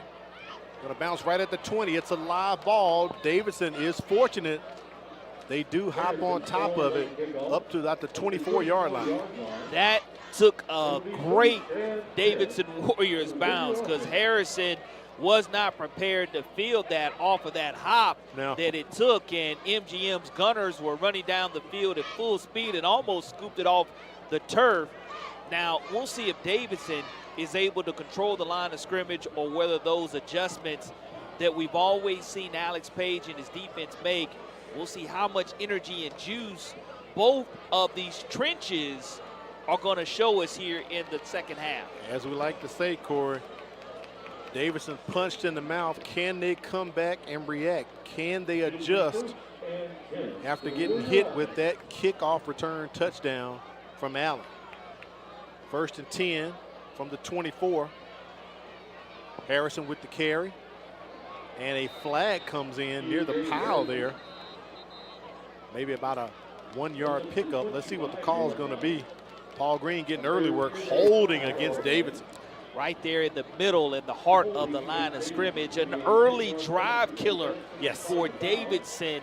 We saw them in the first half get positive yardage on 1st and 2nd down. And on this one, now you're going to be at 1st and 20. During the run, we have holding on the offense. The 10-yard penalty from the previous spot. First.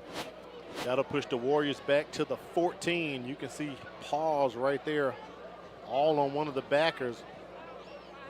Jordan Simmons being held at that time, and now when you reschedule and you reroute down in distance, we'll see if Hudson Spivey is able to connect.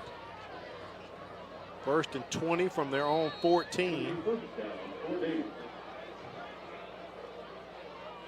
Hand off to Harrison. I like how he's protecting the ball with both hands. Picks up a couple. Second down, still going to be long yardage here for the Warriors to overcome. And what you see here, Al, is if you're able to pick up that type of yardage on first down, with it being 1st and 10 instead of 1st and 20, it's a lot more manageable. And now when you're at second and officially 16 yards to go, 17 yards to go, it's much tougher for the offensive line knowing they have to get on a hat. Ball spotted at the 18-yard line. Spivey with time, flush to the right. He's just going to take off. And he is brought down right near the line of scrimmage. He's going to get up limping. Yeah, I noticed that too. Being taken down from behind. He landed awkwardly and was folded up from behind. Didn't really see or feel that pressure coming from MGM. And because of it, now you're looking at a 3rd and 16 yards to go.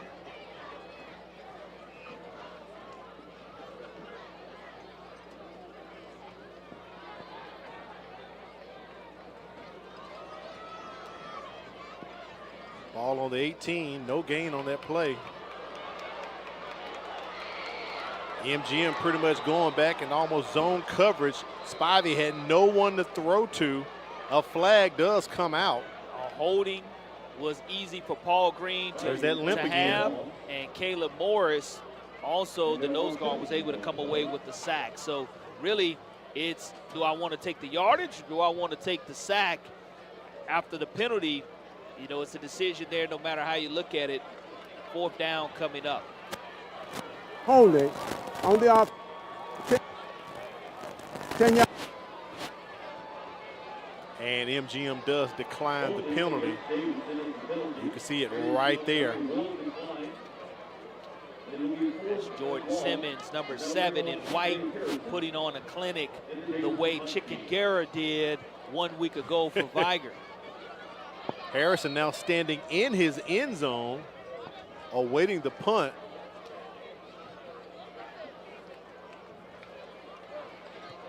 He gets it off directly to Jakenyon Allen. He's already taken one to the house on the kick return.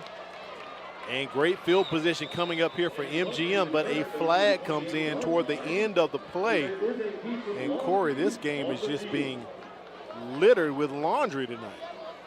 Those old dirty rags have come out flying, but when you have on the return either a block in the back or a hold there within special teams, it makes it easy for the officials to spot and call. But you were about to see how fast we saw that kickoff taken by Jakenyon Allen to begin the 3rd quarter and try to get the second house call of the game. Return, holding, 10 yards from the spot of the foul. Down.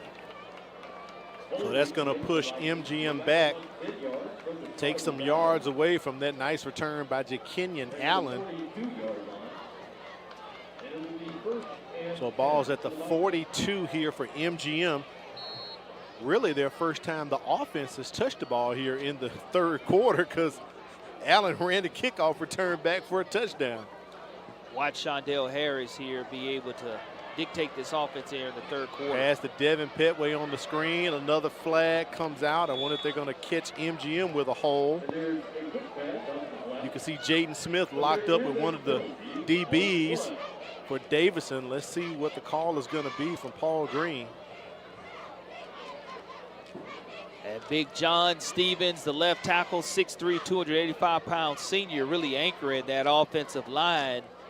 And, you know, from an offensive line standpoint, that's one of those penalties that if it goes for you, you like the fact that you're able to continue to get your will. If it goes against you, you say, look, we just have to clean things up, and John Stevens, being that leader, is able to do so. Holding against MGM, so that'll push him back 10 yards.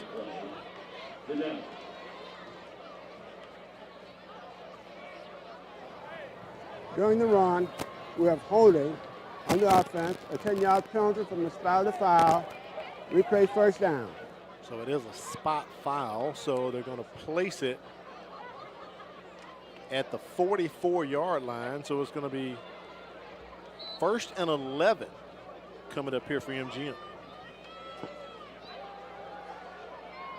Harris going over the top, trying to hook up with Jaden Smith. Let me double check with my binoculars. No flags on the play, Corey.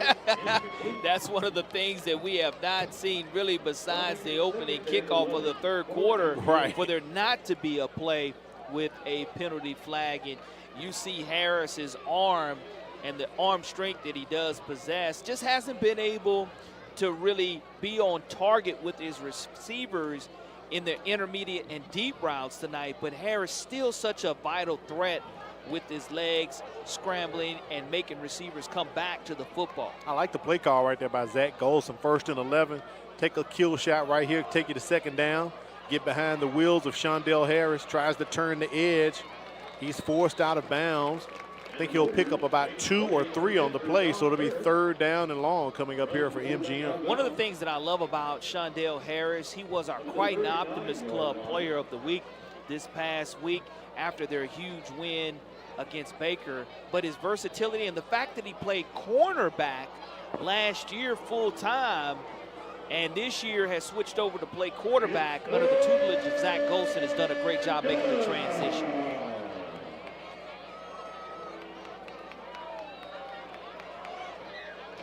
MGM goes with the handoff. Up the middle. I don't have a 0 on my roster, Corey. That makes 2 of us, Al. I guarantee it was a jersey exchange here Had to be. Begin the contest, but nonetheless, it is going to be a great gain on that play, and it does bring up 4th and short for the Vikings. We'll just refer to him as Special Agent 0.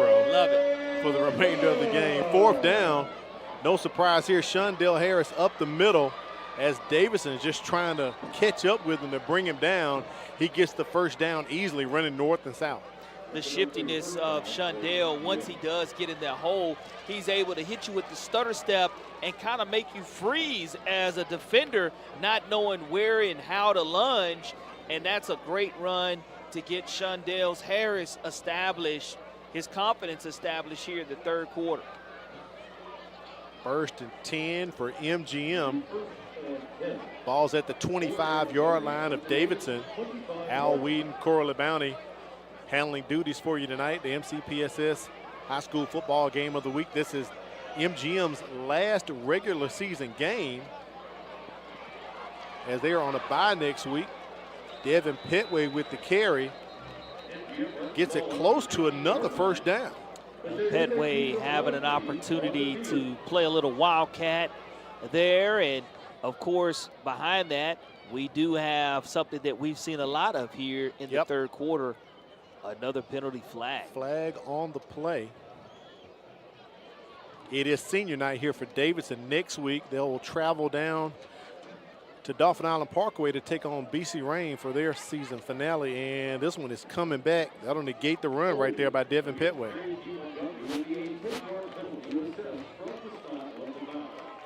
Look at Petway hit the hole right there. So let's see, it's going to push him back from the spot of the foul. They're going to mark this one up near the 35-yard line. Holding during the run. The 10-yard penalty from the previous spot. Replay 1st down. This one from the previous spot. So 1st and 20 here for MGM. Javaris Petway now in the backfield, lined up behind Shondell Harris. Goes to the left of Harris. Well, it's a great cushion being given at the bottom of your screen by these corners, not wanting to be blown by Tracaris Collier or Jaden Smith. And there's more of a cushion at the bottom of the screen than there is at the top of the screen by these corners. Another flag. And looks like this one is going to be against MGM again. Possible false start here. They have not stopped the clock. It's continued to run here. We'll yeah, see that's if the not good. officials blow the whistle and get that time back on the clock.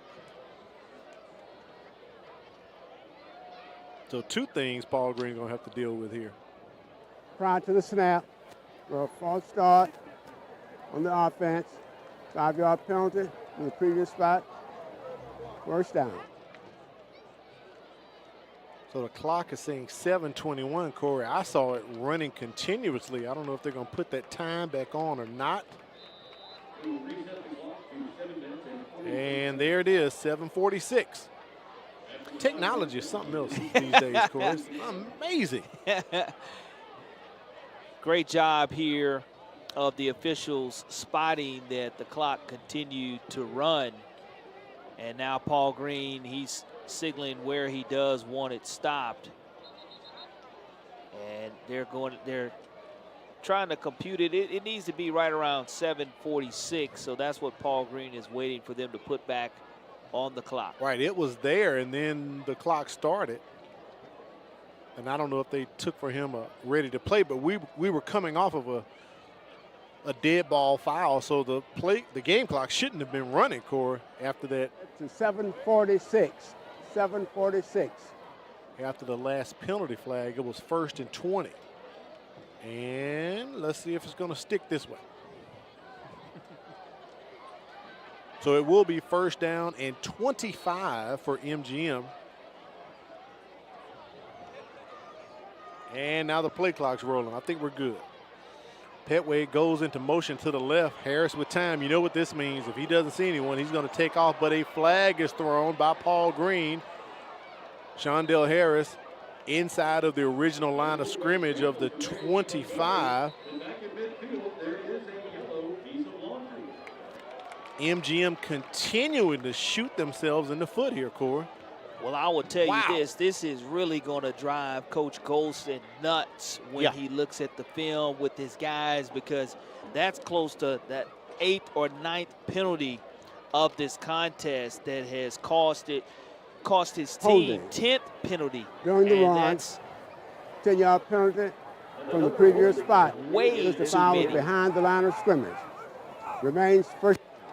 All right, Corey, you're sitting down so I can break this to you. It is now 1st and 35 for MGM. The ball is at the 50-yard line. They need to get to the 15 to get a 1st down.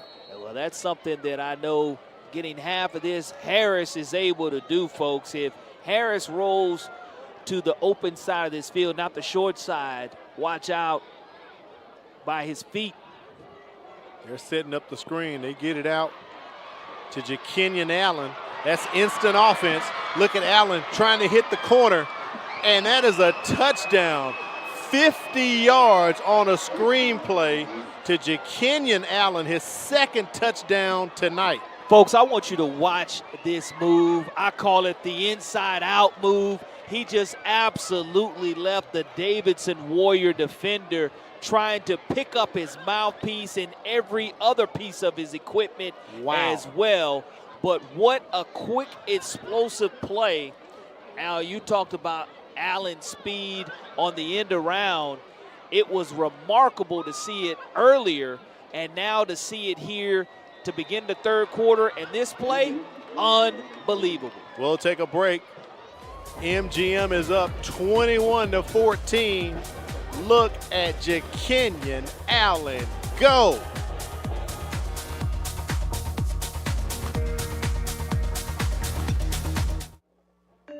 At Mobile County Public Schools, we believe it starts with us. That's why we offer Signature Academies. I'm Tracy Tran, and I'm in the Healthcare and Dental Academy at Theodore High School. In the Dental Academy, I'm working alongside dental professionals getting hands-on training from those already working in the industry. Shadowing them on the job makes me want to work even harder because now I know what I want to be. Signature Academies are open to all students in Mobile County Public High Schools. To find out more, visit MCPSS.com.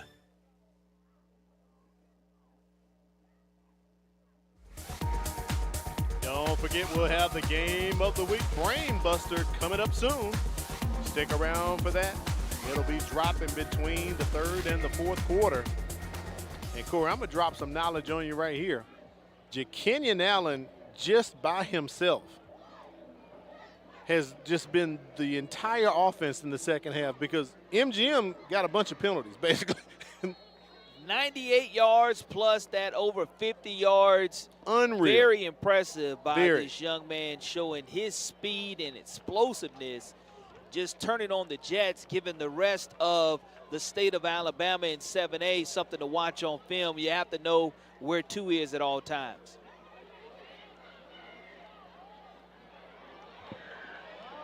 E.J. Harrison with the return just past the 20. I think they'll spot him at the 21. Big hit right there to bring him down. Fred Miller absolutely clotheslined him on that return, and the defensive lineman, 6'4", 200 pounds, with a huge play. Now, they actually had 9 plays on that series, Corey. Maybe 7 or 8 of them had a penalty. 57 yards total, capped off by a 50-yard touchdown reception by Jakenyon Allen. Here's the replay on the kick return. You'll see Miller be able right underneath the neck, and that was clothesline. That's like Deacon Jones, brother. Oh, my WWE goodness. style, but it was clean. Wow. Nothing that warranted a penalty there, and Davidson's going to have to try to get momentum back in its favor. First and 10 here from the 21-yard line of the Warriors. They're going to try to call on Terrence Gray, their 1,000-yard rusher. Once again, north-south, straight up the middle goes Gray for a nice, substantial gain. But what you saw was positive yardage there without a penalty flag. Correct. For the Davidson Warriors. And offensive coordinator Rob Miller, he's dialed up a great game plan against MGM. It's just up for the Warriors to bend and not break right here at a crucial time in the game. Ball at the 28-yard line. Gray trying to pick his spot, gets close, and I think he'll have enough to move the chains. It'll be 1st and 10 coming up for Davidson. And that's exactly what the Warriors were able to do in the first half, is establish early down and distance situations that favored the play calling and to control the line of scrimmage. And if they're able to do that here on this drive, it would give that huge boost of energy not only to the crowd here on senior night, but also take a little bit of that energy away from that capacity crowd on the far sideline. Ball marked at the 32-yard line, the end around. Andrews doesn't let the turf monster eat him up that time, Corey. Chris Andrews kind of reins it in a bit. Nice end around play there for the Warriors. Another first down. Coach Lambert wanted an additional 15 there and was not able to get it. I like the way he's going to battle for his kids, but the speed on this field is unbelievable right now. It really is. Trip receivers to the top. They give it to Gray. Fumble on top of it. MGM. Johnny on the spot as he falls on top of it. Carson Hedrick from his free safety position, our first turnover of the ball game. And it couldn't have come at a more inopportune time for the Davidson Warriors as they were putting together a nice drive and the ball goes popping out. And Hedrick, the 5'9", 150-pound junior, is able to pounce on top of that pigskin. But I talked about bending and not breaking.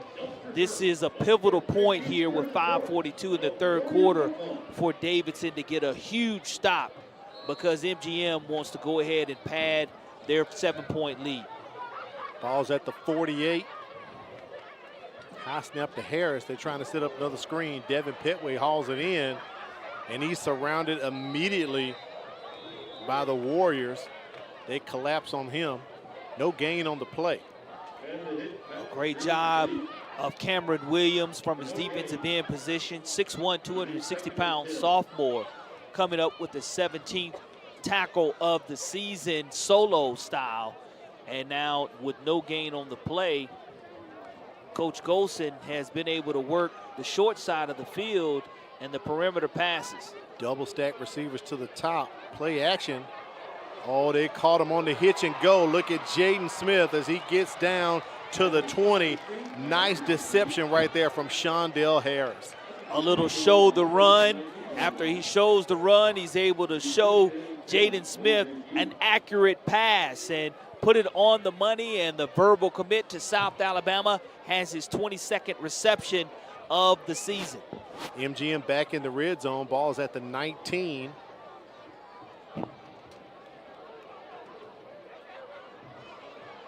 Harris, with all the time in the world, just kind of tosses it.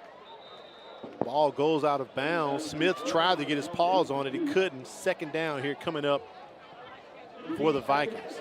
Great job by the offensive line of giving Harris a great pocket without committing a penalty, because you and I were talking about going into that break.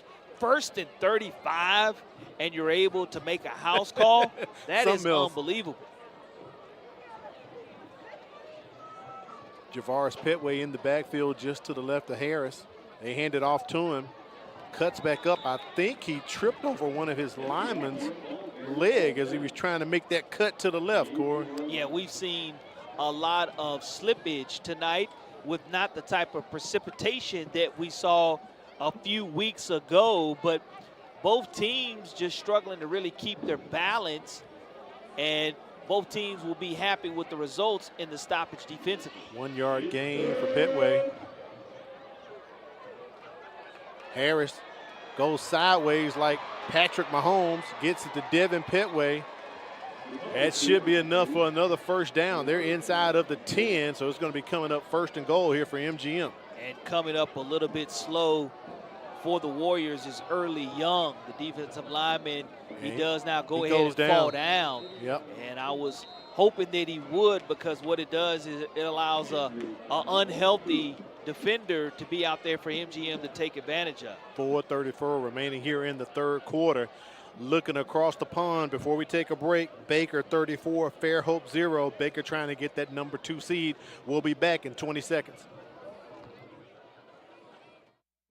A teacher is one of the biggest investors in a community. They impact the lives of those we value the most. Teachers share knowledge which helps shape and mold our future leaders. Teachers show direction and help build a sense of purpose. Are you ready to make a change? For more information on teaching opportunities, teacher incentives, or to apply with the Mobile County Public Schools, log on to www.mcpss.com.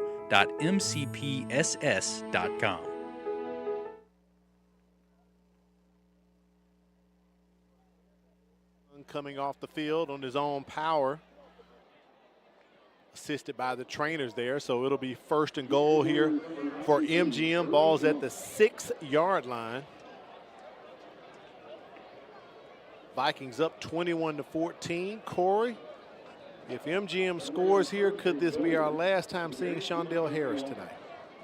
With that 14-point cushion, I would say probably at the end of the third quarter, depending on time of possession, you would be absolutely right.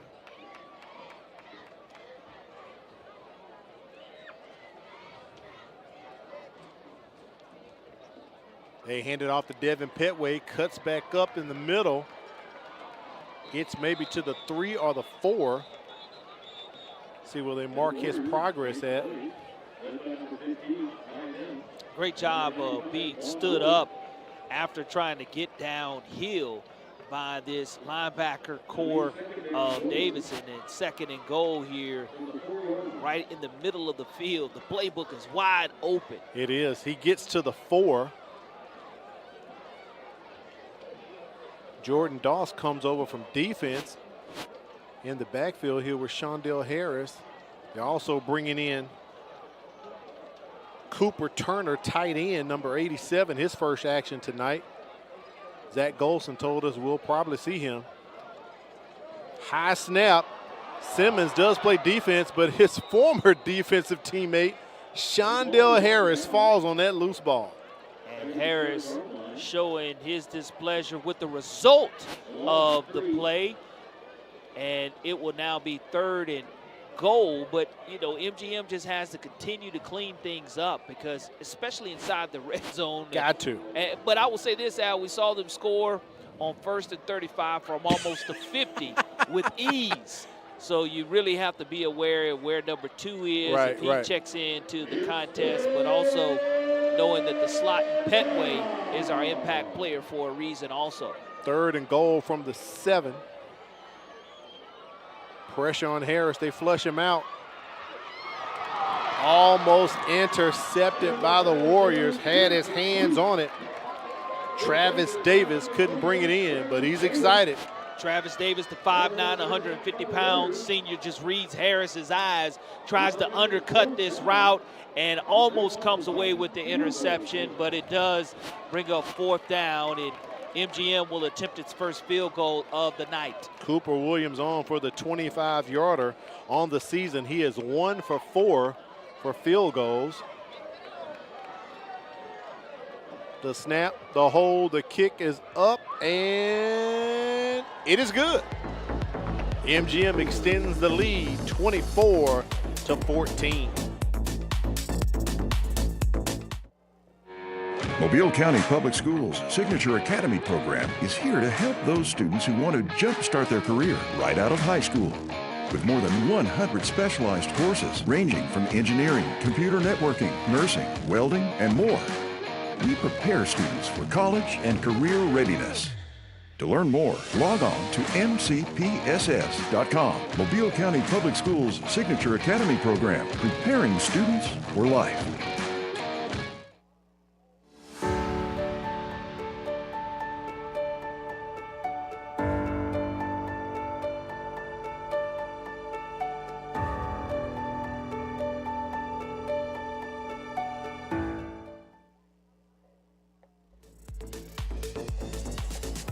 We welcome you back to the MCPSS High School Football Game of the Week. Al Wheaton, Corey Bounty, our statistician China Powell putting in work solo tonight, Corey. doing a great job. Yeah, doing an outstanding job. Give China her props, and also being a flag football championship coach. That is at correct. Scarborough Middle That is School correct. as well. So congratulations to China. We appreciate all of her hard work. Man, that she China puts all in. about them chips, man. She doing them basketball. She doing flag football. You know, that's why she the AD, Corey. You know what I'm saying? E.J. Harrison with the return. They've pretty much been working it to him on that side of the field tonight from MGM. And it's a tackle on the play by Tremaine Davis. And I want to give kudos here to Davidson's JV squad. Absolutely. They were 7-0, finished the season undefeated. And it was coaching by committee.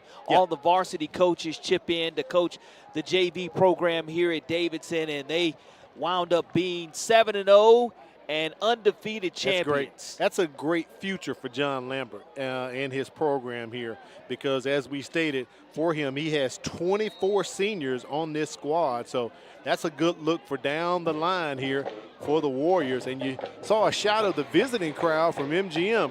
Boy, the folks from Sims really came out and showed up tonight, Cora. All along the gate, trying to neutralize this senior crowd. First pass to Kingston Butler tonight, and a late flag. That might be a late hit right there. Yeah, I think it's going to be a personal foul without question, because there were no other black jerseys in the vicinity. There were 4 white jerseys, and targeting is what Paul Green is going to call. Not a good one right there coming up for MGM. The penalties continuing now on the defensive side of the ball for the Vikings. Yeah, I think the players will want to get away from Coach Golson after he reviews this tape, Corey. I tell you, it's just more penalty flags. During the run, we have a personal foul, helmet to helmet. Down, goes on a first down. And you look at after the play, Butler catches the ball, and he has 4 white jerseys, and that last one said was a shot to the head, and Paul Green was all on top of that one. That pushes the ball up to the 38-yard line. And Zach Golson is calling a timeout here. Well, he's calling a timeout, Corey, if we can. Let's try to get up our Game of the Week brain bust if we can. 2:14 remaining here in the third quarter. If we're able to pull it up. Get the birthday girl to punch it up for us, Miss Diane. All right, Corey. Identify all the former Davidson Warriors who are currently on active NFL rosters.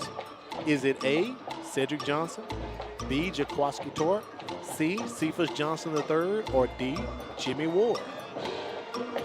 Identify all the former Davidson Warriors who are currently on active NFL rosters. So, Corey, you could have 2 answers to this question or more. Stick around. We'll reveal that answer later on during the MCPSS high school football game of the week. Zach Golson wants to talk about it. I think that's pretty smart right here because they've got to get things under control. They're in the lead by 10, but on the same token, you're still allowing Davidson to get into the ball game. Very smart call by Coach just to get an explanation from Paul Green as to what he saw on that helmet to helmet. Yeah. It was a player as trying to make a tackle as the defender and the wide receiver Butler was falling down in Zach Golson's eyes, and that's why he was a little upset and wanted an explanation there. And now you're looking at a first down after this play, and we'll see if the Warriors are able to capitalize off of the penalty yardage also. Ball at the 38-yard line of Davidson. First down coming up here for the Warriors, and we have stoppage. Another flag, surprise, surprise. No surprise at all, Corey.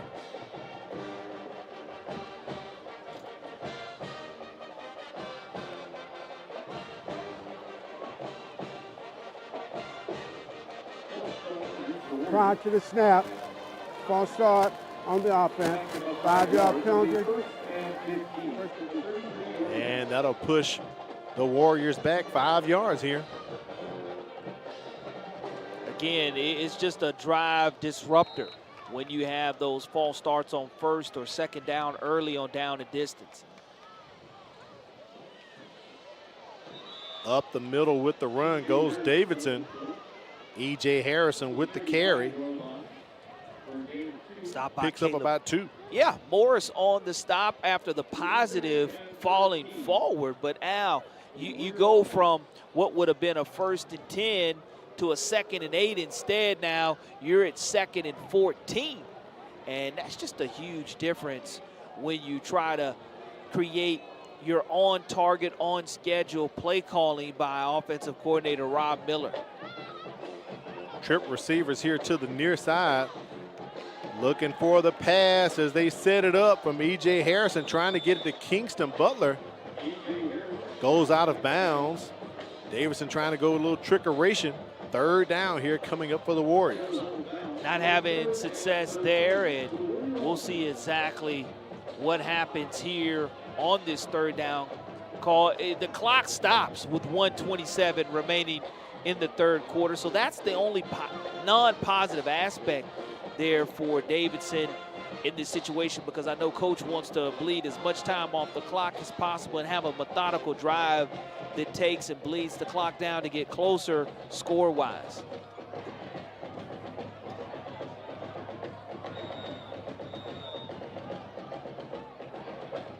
And a timeout called right here by Davidson at 1:27. While we got a break, let's take a look at 7A Region 1 standings. Get those up for you. As we showed you earlier, MGM has won the region, back-to-back championships for the Vikings, that 3rd region crown. Baker all in control over Fairhope, 34-7. So they're looking like they're going to lock up the number 2 seed. And if Daphne can hold on with their win, they'll get the 3rd seed because they have the head-to-head over Fairhope anyway. Yeah, that's a big-time situation last week's game, coming down to see who was going to be a region winner. And it could possibly set up to where Baker and Juan Johnson, in his first year as head coach of the Hornets, that's right, could see Hewitt Trustful, the team that he left, that's right, Corey, to join the Baker staff. Wouldn't that be ironic? Something else there. It is a strong possibility. After the timeout here, Davidson down 10.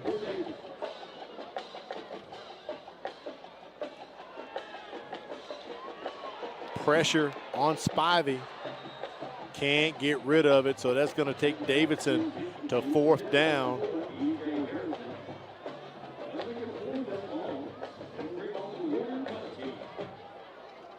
And they're going to bring on the special teams here.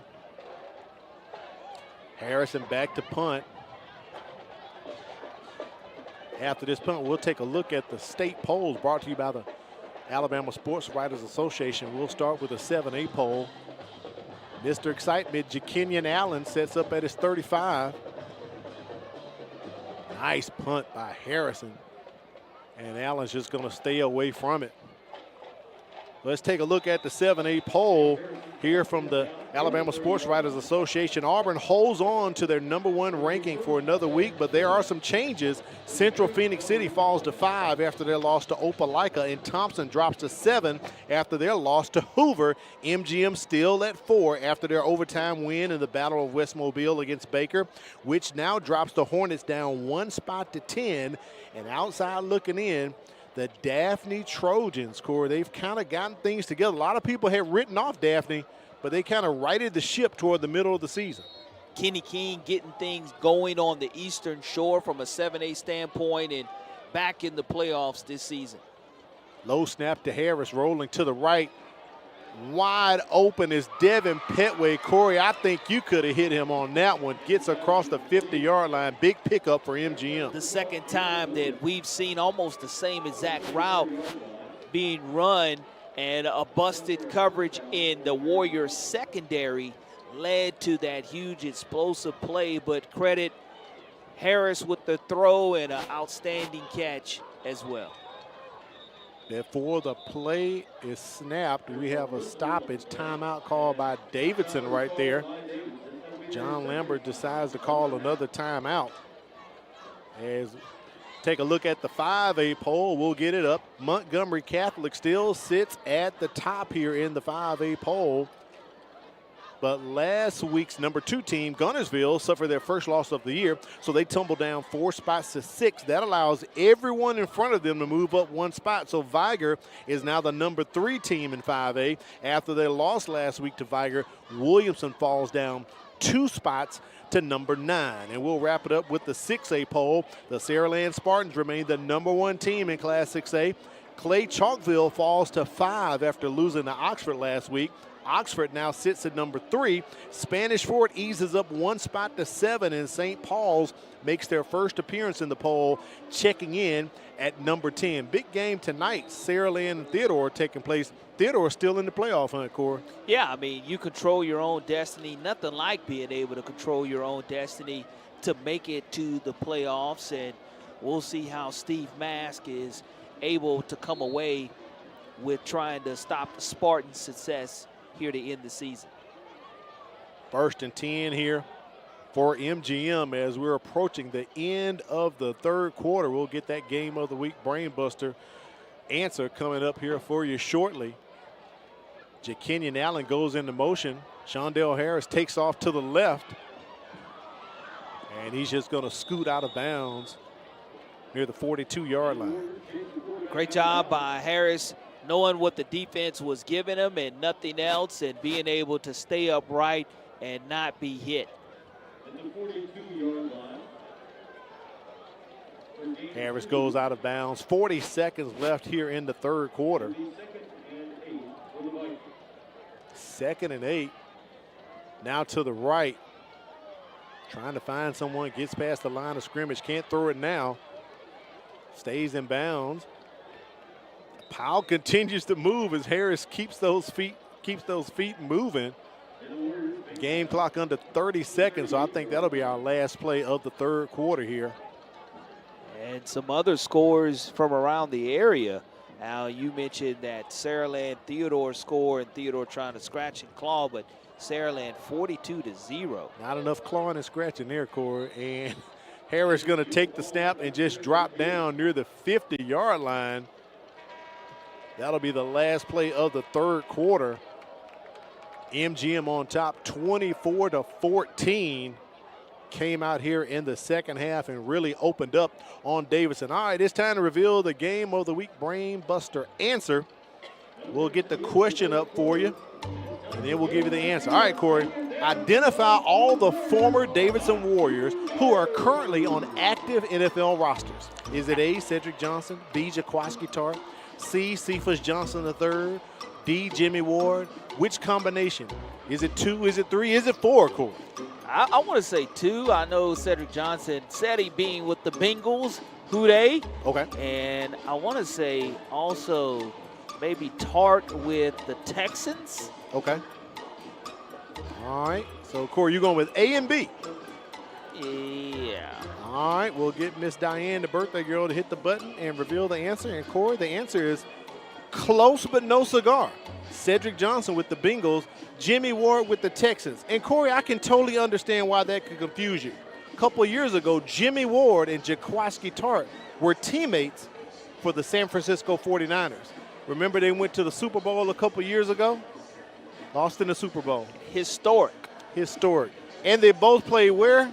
High school ball at Davidson High School. Fred Riley, Danny Smith, and the Warriors. So I can see how that could throw you off a little bit. I got Cedric right in the Bengals. I Right. got the Texans right. Just didn't get Ward. San Francisco lost to Kansas City in Super Bowl 54. But that was historic. Two guys right here from Mobile playing on the same team, went to the same high school. That's unreal. Yeah, that is amazing. And it was and made national headline news within the NFL, and just trying to show the great tradition of the Friday Night Lights here. I'm loving Eric Griffin, number 77 there, kind of getting his workout on, Corey. With the music from the PA guy. Big fella representing there for MGM. Well, MGM, as you start the fourth quarter, 14-7, our halftime score, Al. And now for the Warriors, and that was 14-7 in favor of the Davidson Warriors at halftime. And the Vikings came out to start the third quarter with that electric 98-yard return and haven't looked back since. Ethan Baumgartner on to punt here on fourth down for MGM. As we start the fourth quarter, Kingston Butler at the 20-yard line awaiting the punt. Kind of a line drive right there. And Butler calls for the fair catch, so they'll mark him down just outside of the 15.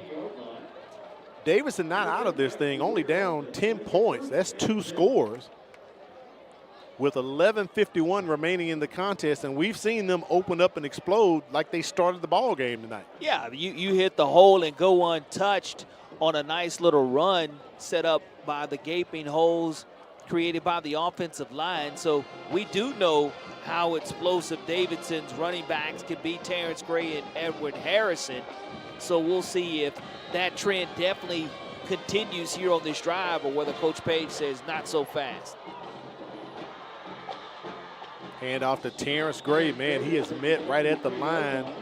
His forward progress may give him a credit of 1 or 2 yards. They're going to spot him at the 20, so second down coming up here for Davidson. Well, anytime your nose tackle is the one who's making stops for you, that's a great sign of winning the line of scrimmage. Right. And being able to win the trenches and get off of the blocks. Caleb Morris on that play for the Vikings. We said you could hear his name a lot tonight, Morris, as we read off the starting lineups. 2nd and 8 for the Warriors. They go back to Gray. Look at him get low and get past the 25-yard line. Nice run by Gray. It's going to be 3rd and short. They're in front of the sticks here, Corey. That's where you want to be if you're Davidson, and it's so very important to establish creating positive yardage on this early downs and running behind this big offensive line that has been doing a phenomenal job tonight creating holes. 2 yards to go to get the first down. They bring in E.J. Harrison. Give it to Harrison. He hits the hole, wraps up the pigskin. That's a first down. He's going to get up to the 32. And with 10 minutes almost left here, the fourth quarter of play. Now, you talked about the explosiveness and how fast Davidson can get things done. Even if they're methodically able to go down the field and bleed some of this time, you have timeouts in your pocket to where you can rely on your defense to get you stops also to get the offense back on the field.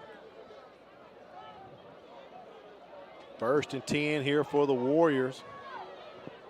Ball at their own 32. E.J. Harrison up the middle, busted out past the 50. DeMarcus Borkin trying to help out with the tackle as he is brought down at the 25-yard line. Corey, we talked about it. They can be explosive. Gaping hole. You look at the right side of that line. He decides to take it right up the gut and he's able to weave and get almost 60 yards. Harrison had made a house call earlier, is able to get positive yards. They go back to the well once again. Right at the 25, no gain on the play, 2nd and 10 coming up. And coming up to make the stop is Cameron Williams, the 6'1", 260-pound sophomore. But Al, when you're able to bust the big one and almost get to the house, you don't have to worry about the clock going down to the 8 or 7 minute mark. You allow your offense, it's going to be imperative that Davidson either gets 3 or 7 out of this drive right here. Terrence Gray returns to the backfield. They toss it out to him. Going to the left, close to the 20-yard line. I think they're going to spot him right at the 21. Be 3rd down and long coming up here for the Warriors. Jordan Simmons again on the stop for MGM, and he does a great job of just chasing and seeing the line of scrimmage, but this is a huge down and distance for the Warriors. 3rd and 6, back to Gray they go, and he's going to have to stop. We have a flag on the play.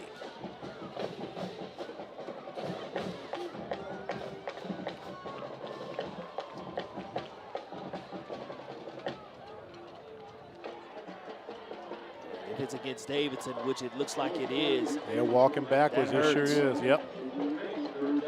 Because I think we've seen Davidson complete, what, 1 pass tonight as a whole. So we know they're not really going to go vertically or east to west throwing the football. Their dominance has been in the ground game. Well, Paul Green never gave us the signal on that one. So, Corey, I'm just going to take it. It was a hold. It's going to be 3rd and 11 here. Prior to the snap. Previous spot, right 3rd down. I spoke too soon, Corey.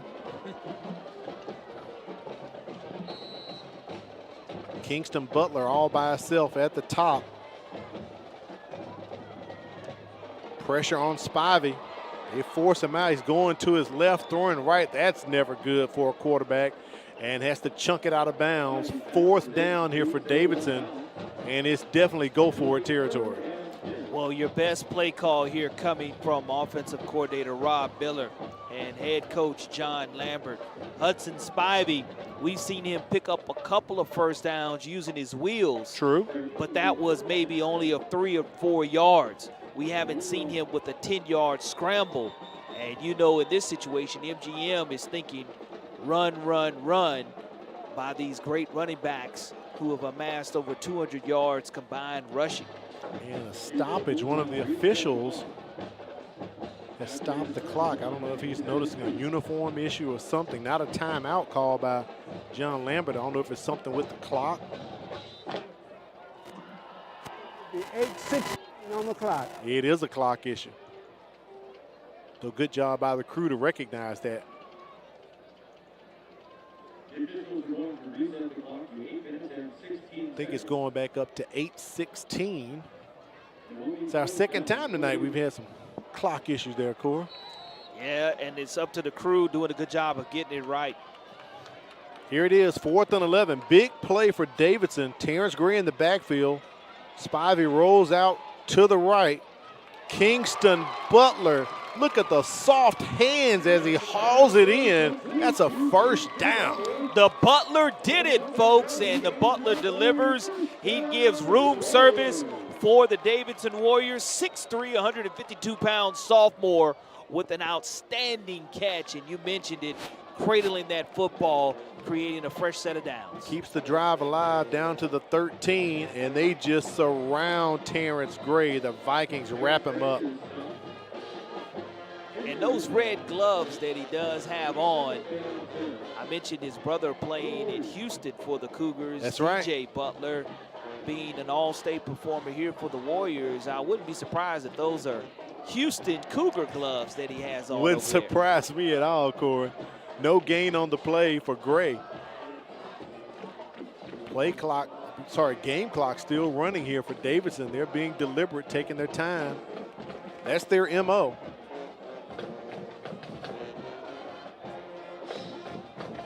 Davidson has 1 timeout, play clock under 3-2.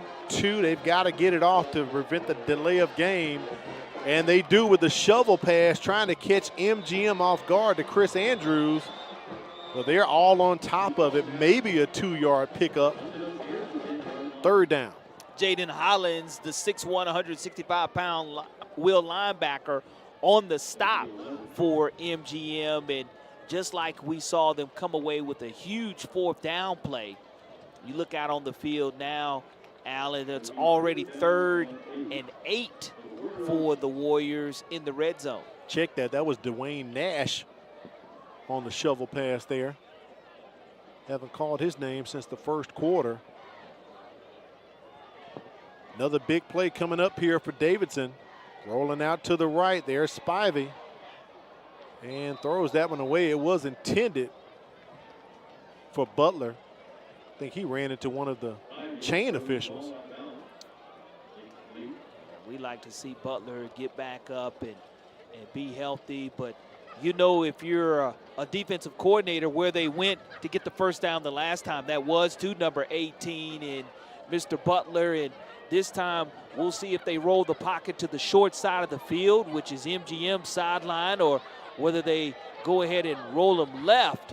But you have to have, here on 4th down, being down 10 with 6:19, you got to get down to the 3-yard line. They bring in E.J. Harrison, toss it out to him. We ran this earlier. They pass it back to Spivey. Corey, you talked about Spivey running, and he is just leveled at the 7-yard line. Ball over on down. Spivey still down. Takes a hard shot, and we saw the trickeration, the throwback to the quarterback. Is that the Philly special, Corey? Hey, look, they were going back to the quarterback, and it's okay if you need about 5 or 6 yards, but he needed to get all the way down to the 3, and that is a red zone stop for Alex Page and his MGM Vikings. A huge stop for MGM to create a little momentum, and I talked about Davidson wanted to bleed the clock. Well, I know this. Harris and this electric offense averaging 30 points a game, Al, they'll quickly take what the defense gives them. They sure will. So Golson sticking with Harris and his starting offense here. No rest for the weary. The Vikings going to have to put in a full effort, full game tonight. One-on-one coverage. 1st and 10 from their own 8-yard line. Harris looking to go deep. Gets rid of it. Intended for Jaden Smith, just throws it out of bounds. Under 6, stops the clock at 5:57. Well, the good thing for Davidson, it did stop the clock.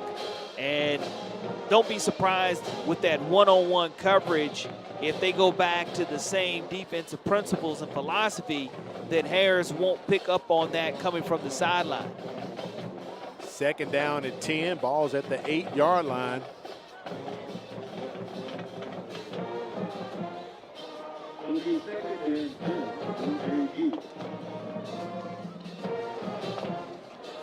Handoff to Javoris Petway, and he cannot escape because the Davidson Warriors had him wrapped up with his jersey, and he's still down. He's getting up slowly. Great stop by the Davidson Warriors on that play. Tim Watson, the defensive end, 6 foot, 210-pound junior, 7th solo tackle on the season. 3rd and 10. Harris has time. He unloads. And that's going to be an easy PI call. You can see the cornerback's hand was all on the face mask and the pads of Jaden Smith. I don't know if they got tangled up or what, Corey, but that's definitely PI. That's the same exact play with the one-on-one matchup at the top of the screen that I felt that they had on earlier down and distance situation. It caught the defensive back with pass interference, and it's going to move the chains. That was Vershawn Harris in coverage for the Warriors.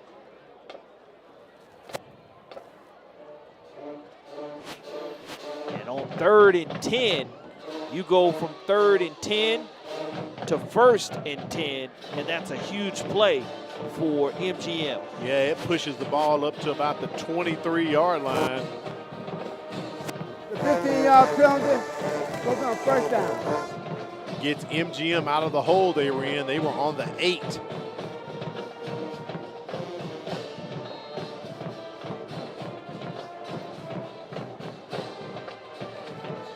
First and 10 from the 23. As they throw it to Devin Petway on the screen. Petway's loose, gets the first down as he falls just past the 35-yard line up to the 36, 37. And I want to say kudos to Zach Golson and what he's been able to do here since taking over for this Vikings program. Region champs, back-to-back seasons, 23-24. Had not won a region championship since 1995. And having the success that he's had has been very impressive. It has, Corey. But a penalty is pushing MGM back right here.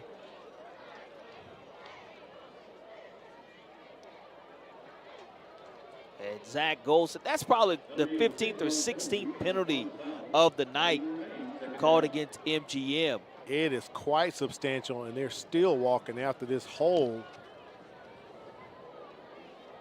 Third down.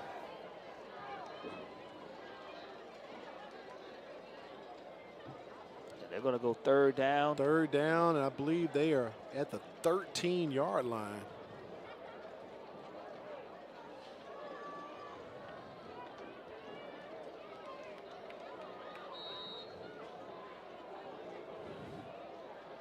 Down marker says first, so. It does. I'm a bit confused, Corey, because in the game scoreboard says second down. That's a fumble. Goes right into the hands of the Warriors. Can they hold on to it? And there's a late hit on tacked on top late of flag, yep, comes out. But the ball was definitely popped out and went right into the hands of one of the Warriors. That football looked like, we talk about being a pigskin, it did look like it had a lot of grease on it because it popped right out into a Davidson Warriors defender. Then he fumbled it. Right. And it was fumbled and fought for once again. And once the Warriors had ball security of it, that's when the late hit did come in by MGM. And that will be another penalty called against the Vikings. Waiting for the signal from Paul Green, the official signal. As he is discussing it with his crew.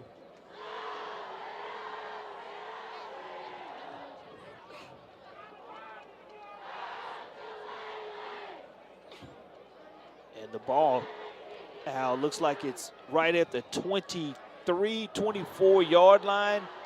So if you add 15 to that, it would take it right around to the 9. Right. That was the first down.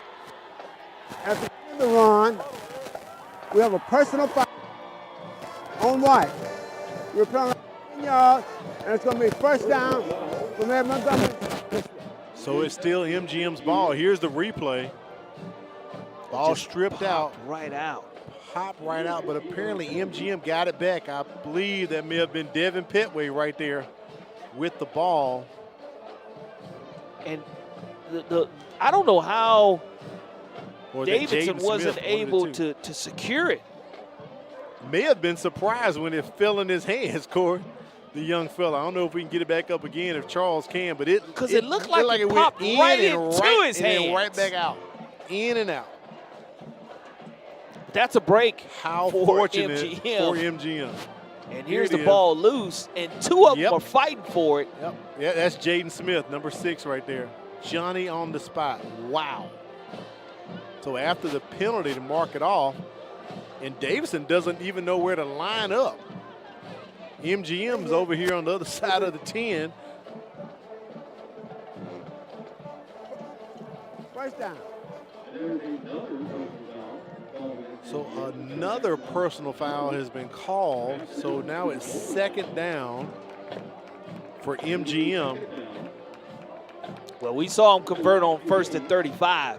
We so did the see down that. and distance is not an issue tonight. We saw that firsthand, Corey. Ball's at the 12-yard line. MGM needs to get up to the 33 to get a first down. And at some point tonight, Corey, we will go home. I just want to let you know that. With 5:05 remaining, I know we've had and we've had no heat timeouts. It was no heat timeouts and over 12 penalty flags thrown here in the second half alone. No heat timeouts as we approach 9:40 here tonight. But we've had great weather, though, so we got to tell Kimberly next week she missed a good one. Great weather. Low humidity, you know, no Jerry curl alert tonight for folks in the stands. You don't have to worry about that. And I think we're about to play some football, Corey. 5:05, Al, in the fourth quarter. See if Davidson is able to muster up one last defensive stop. Kenyon Allen in the backfield with Harris. He's pretty much been Mr. Excitement here in the second half. They're going to wrap him up right at the line of scrimmage for Davidson. Since 1984, the Warriors are 10-58 against ranked teams in the same classification. So the deck stacked against Davidson as they came into the game tonight, down 10 points. They've had opportunities here in the second half. And that looked like it's going to be Tim Watson. Right. Limping off the field for the Warriors. But a third down and over 30 yards to go here for MGM.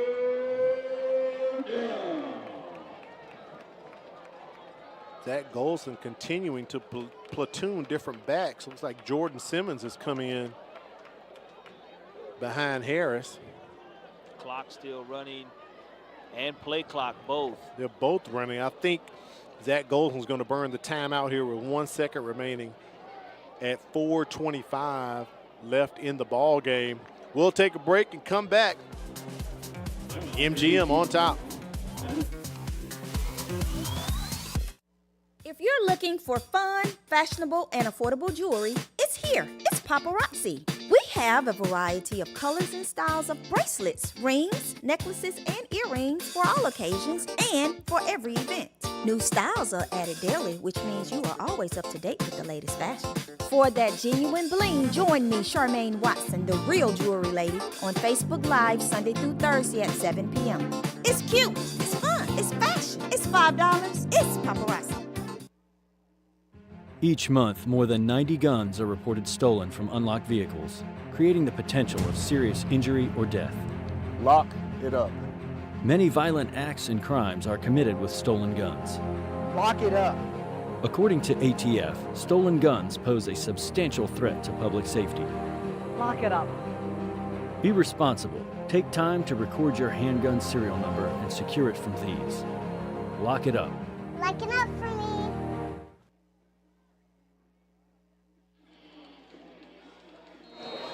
It is third down here for MGM. Simmons still in the backfield next to Shondell Harris. He goes out into motion. Harris looks him off. Throws it right up the middle. Pass is complete to Jaden Smith. Gets to the 46-yard line. Oh, by the way, that's a first down, Corey LeBounty. Close to 3rd and 30. They're able to convert. As you see Harris keep his eyes down the field, shows his great arm strength and accuracy as well. And now you're seeing the MGM Vikings try to put the nail in the coffin at the 45-yard line. And a great effort tonight so far by the Warriors. No doubt about it. No doubt about it. 1st and 10, ball's at the 45. Hand off to Simmons. He plows ahead for about 3 to 4 yards. So second down coming up here for MGM. And Al, this has been one of those games that Coach Lambert has kind of talked about the entire season, to where his team has just been so competitive and scratched and clawed and stayed around. Because if I'm not mistaken, against Baker at halftime, even though we were in a deluge in the worst rainstorm ever, it was 0-0. It was 0-0 at the half. It sure was. Trip receivers to the top.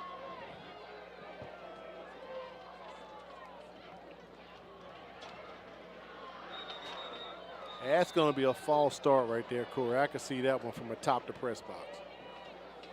Another penalty added, and I don't know if Coach Golson has coached in a game within his 3-year tenure to where they have had close to 20 penalties total. I was just thinking, they got to be pushing 20. They got to be. And I was wondering myself about that particular formation. I almost said it, but I'll say it now. I don't know if he's just trying out new plays, but he had trip receivers in a bunch set to the stacked to the top. One guy here on the near side, and the left tackle and the left guard both jumped. They're going back to the same formation. I guess they'll try to play one more time.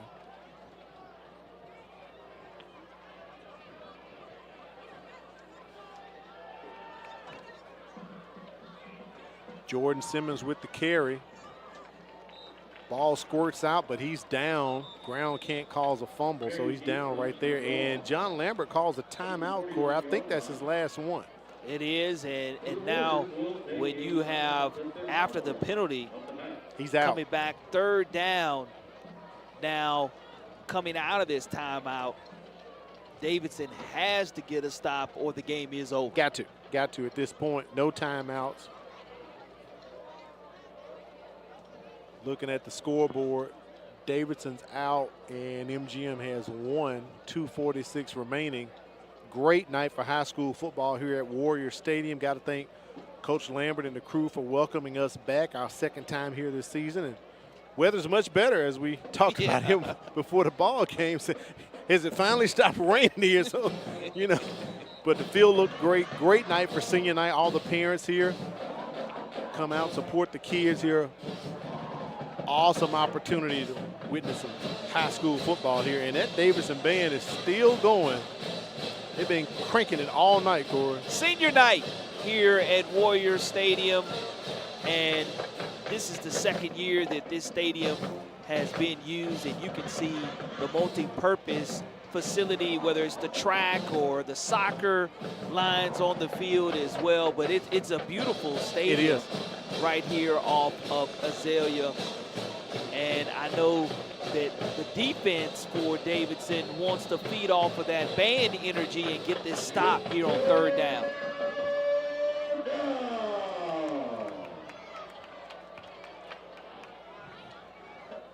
MGM in that same formation. They fake it to Simmons. Harris trying to go deep. Unloads it out of bounds, intended for Devin Petway. It'll bring up 4th down here. 6 yards to go for MGM. Decision time for Zach Golson. Will he punt it? Will he go for it? So far, the offense still on the field, Corey. I think you're kind of in no man's territory with no timeouts remaining, though, for the Warriors. Harris, he's shown his ability to quick kick also in the past for Zach Golson. Sure has. That's the type of athlete number 8 is for MGM. Big tight end. Cameron Ballard checks into the ball game, number 85. He's a big target, and Zach Golson's going to burn that last timeout before the game clock runs out. And Corey, you would think the 10th game of the season, you've won the region crown.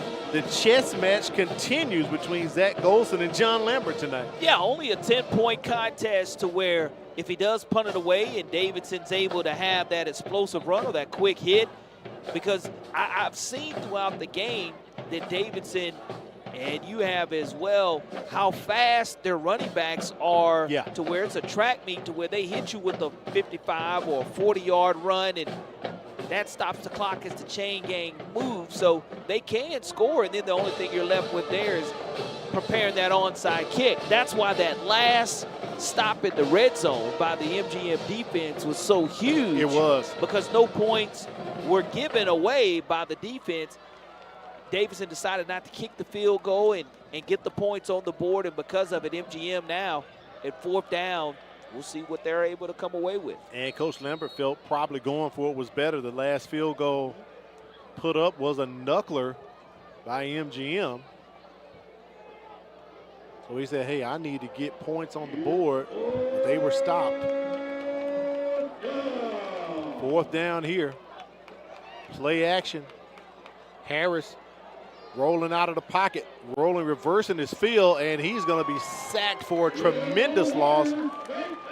But before you get excited, there is a flag on the play near the 40-yard line. And if it's against MGM, it will be declined. Turnover on downs. If it's against the Warriors, it will drive Coach Lambert nuts. During the run, the 10-yard decline, first down. Penalty is declined, so it's ball over on downs after that sack.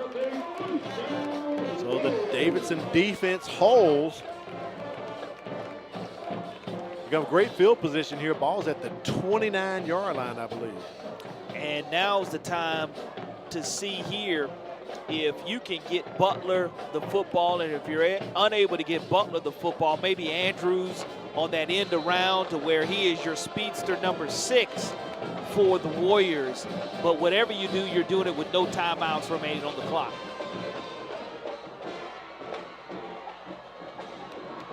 Chris Andrews as they try to fake out MGM, and he is just tussled to the ground behind the line of scrimmage. Game clock running. That's just a tough tackle by number 7, Jordan Simmons.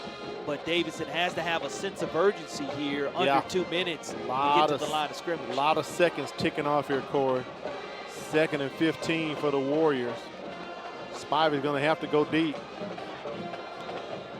And I didn't even see a receiver over there. Maybe a miscommunication between him and Butler.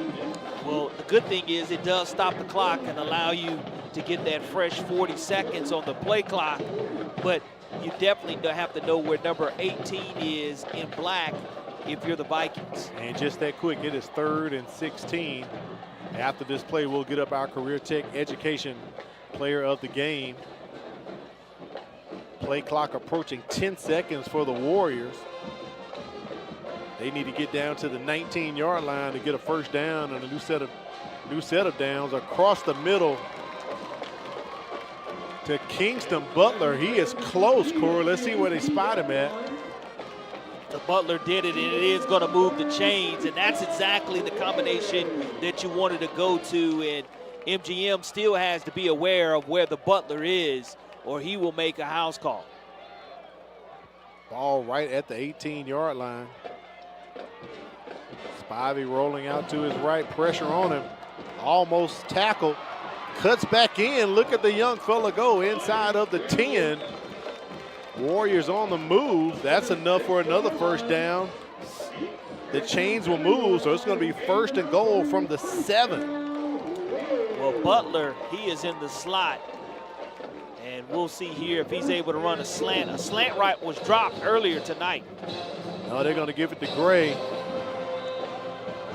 No timeouts remaining for either team.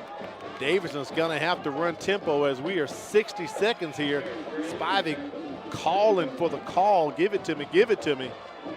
Game clock continuing to run. I would clock this one here to go ahead and save it down. They're going to run it out. Spivey looking to his right. Sidearms it, tries to get it to Butler, incomplete. Clock does not stop. It should have stopped maybe at 40 seconds. Ticks down to 39.8. Here it is for the Warriors inside the red zone area. Once again, it is must score. I mean, you can go ahead and pick your poison whether you want to go ahead and go for 3 or go for 7. No matter what, it's a 10-point deficit here. Got to score twice. 3rd and goal from the 7-yard line for the Warriors. Play clock under 10 seconds. Play action, throwing it back across the field into double coverage. Intended for Terrence Gray, incomplete. So it's coming down to this for Davidson. No timeouts for MGM or Davidson. 33.7 seconds remaining. We saw them convert earlier on 4th and long. They went to number 18 here. We've seen them try the end around, the jet sweep. We've seen them also with the double pass, throw back to the quarterback. That's right. But all this was done inside the red zone area. So execution at its finest here to end the contest for the Warriors. Right across the middle on the slant. You called it, Corey. Not enough. He tried to get it to Butler. And that's going to do it. Ball over on downs to MGM. Pretty much seals the deal. We'll get up our Career Tech Education Player of the Game here to let you know this guy had quite an impact. He wasn't an impact player, but he did it tonight, Corey. In the second half, getting it started. Jakenyon Allen with a 98-yard kick return touchdown.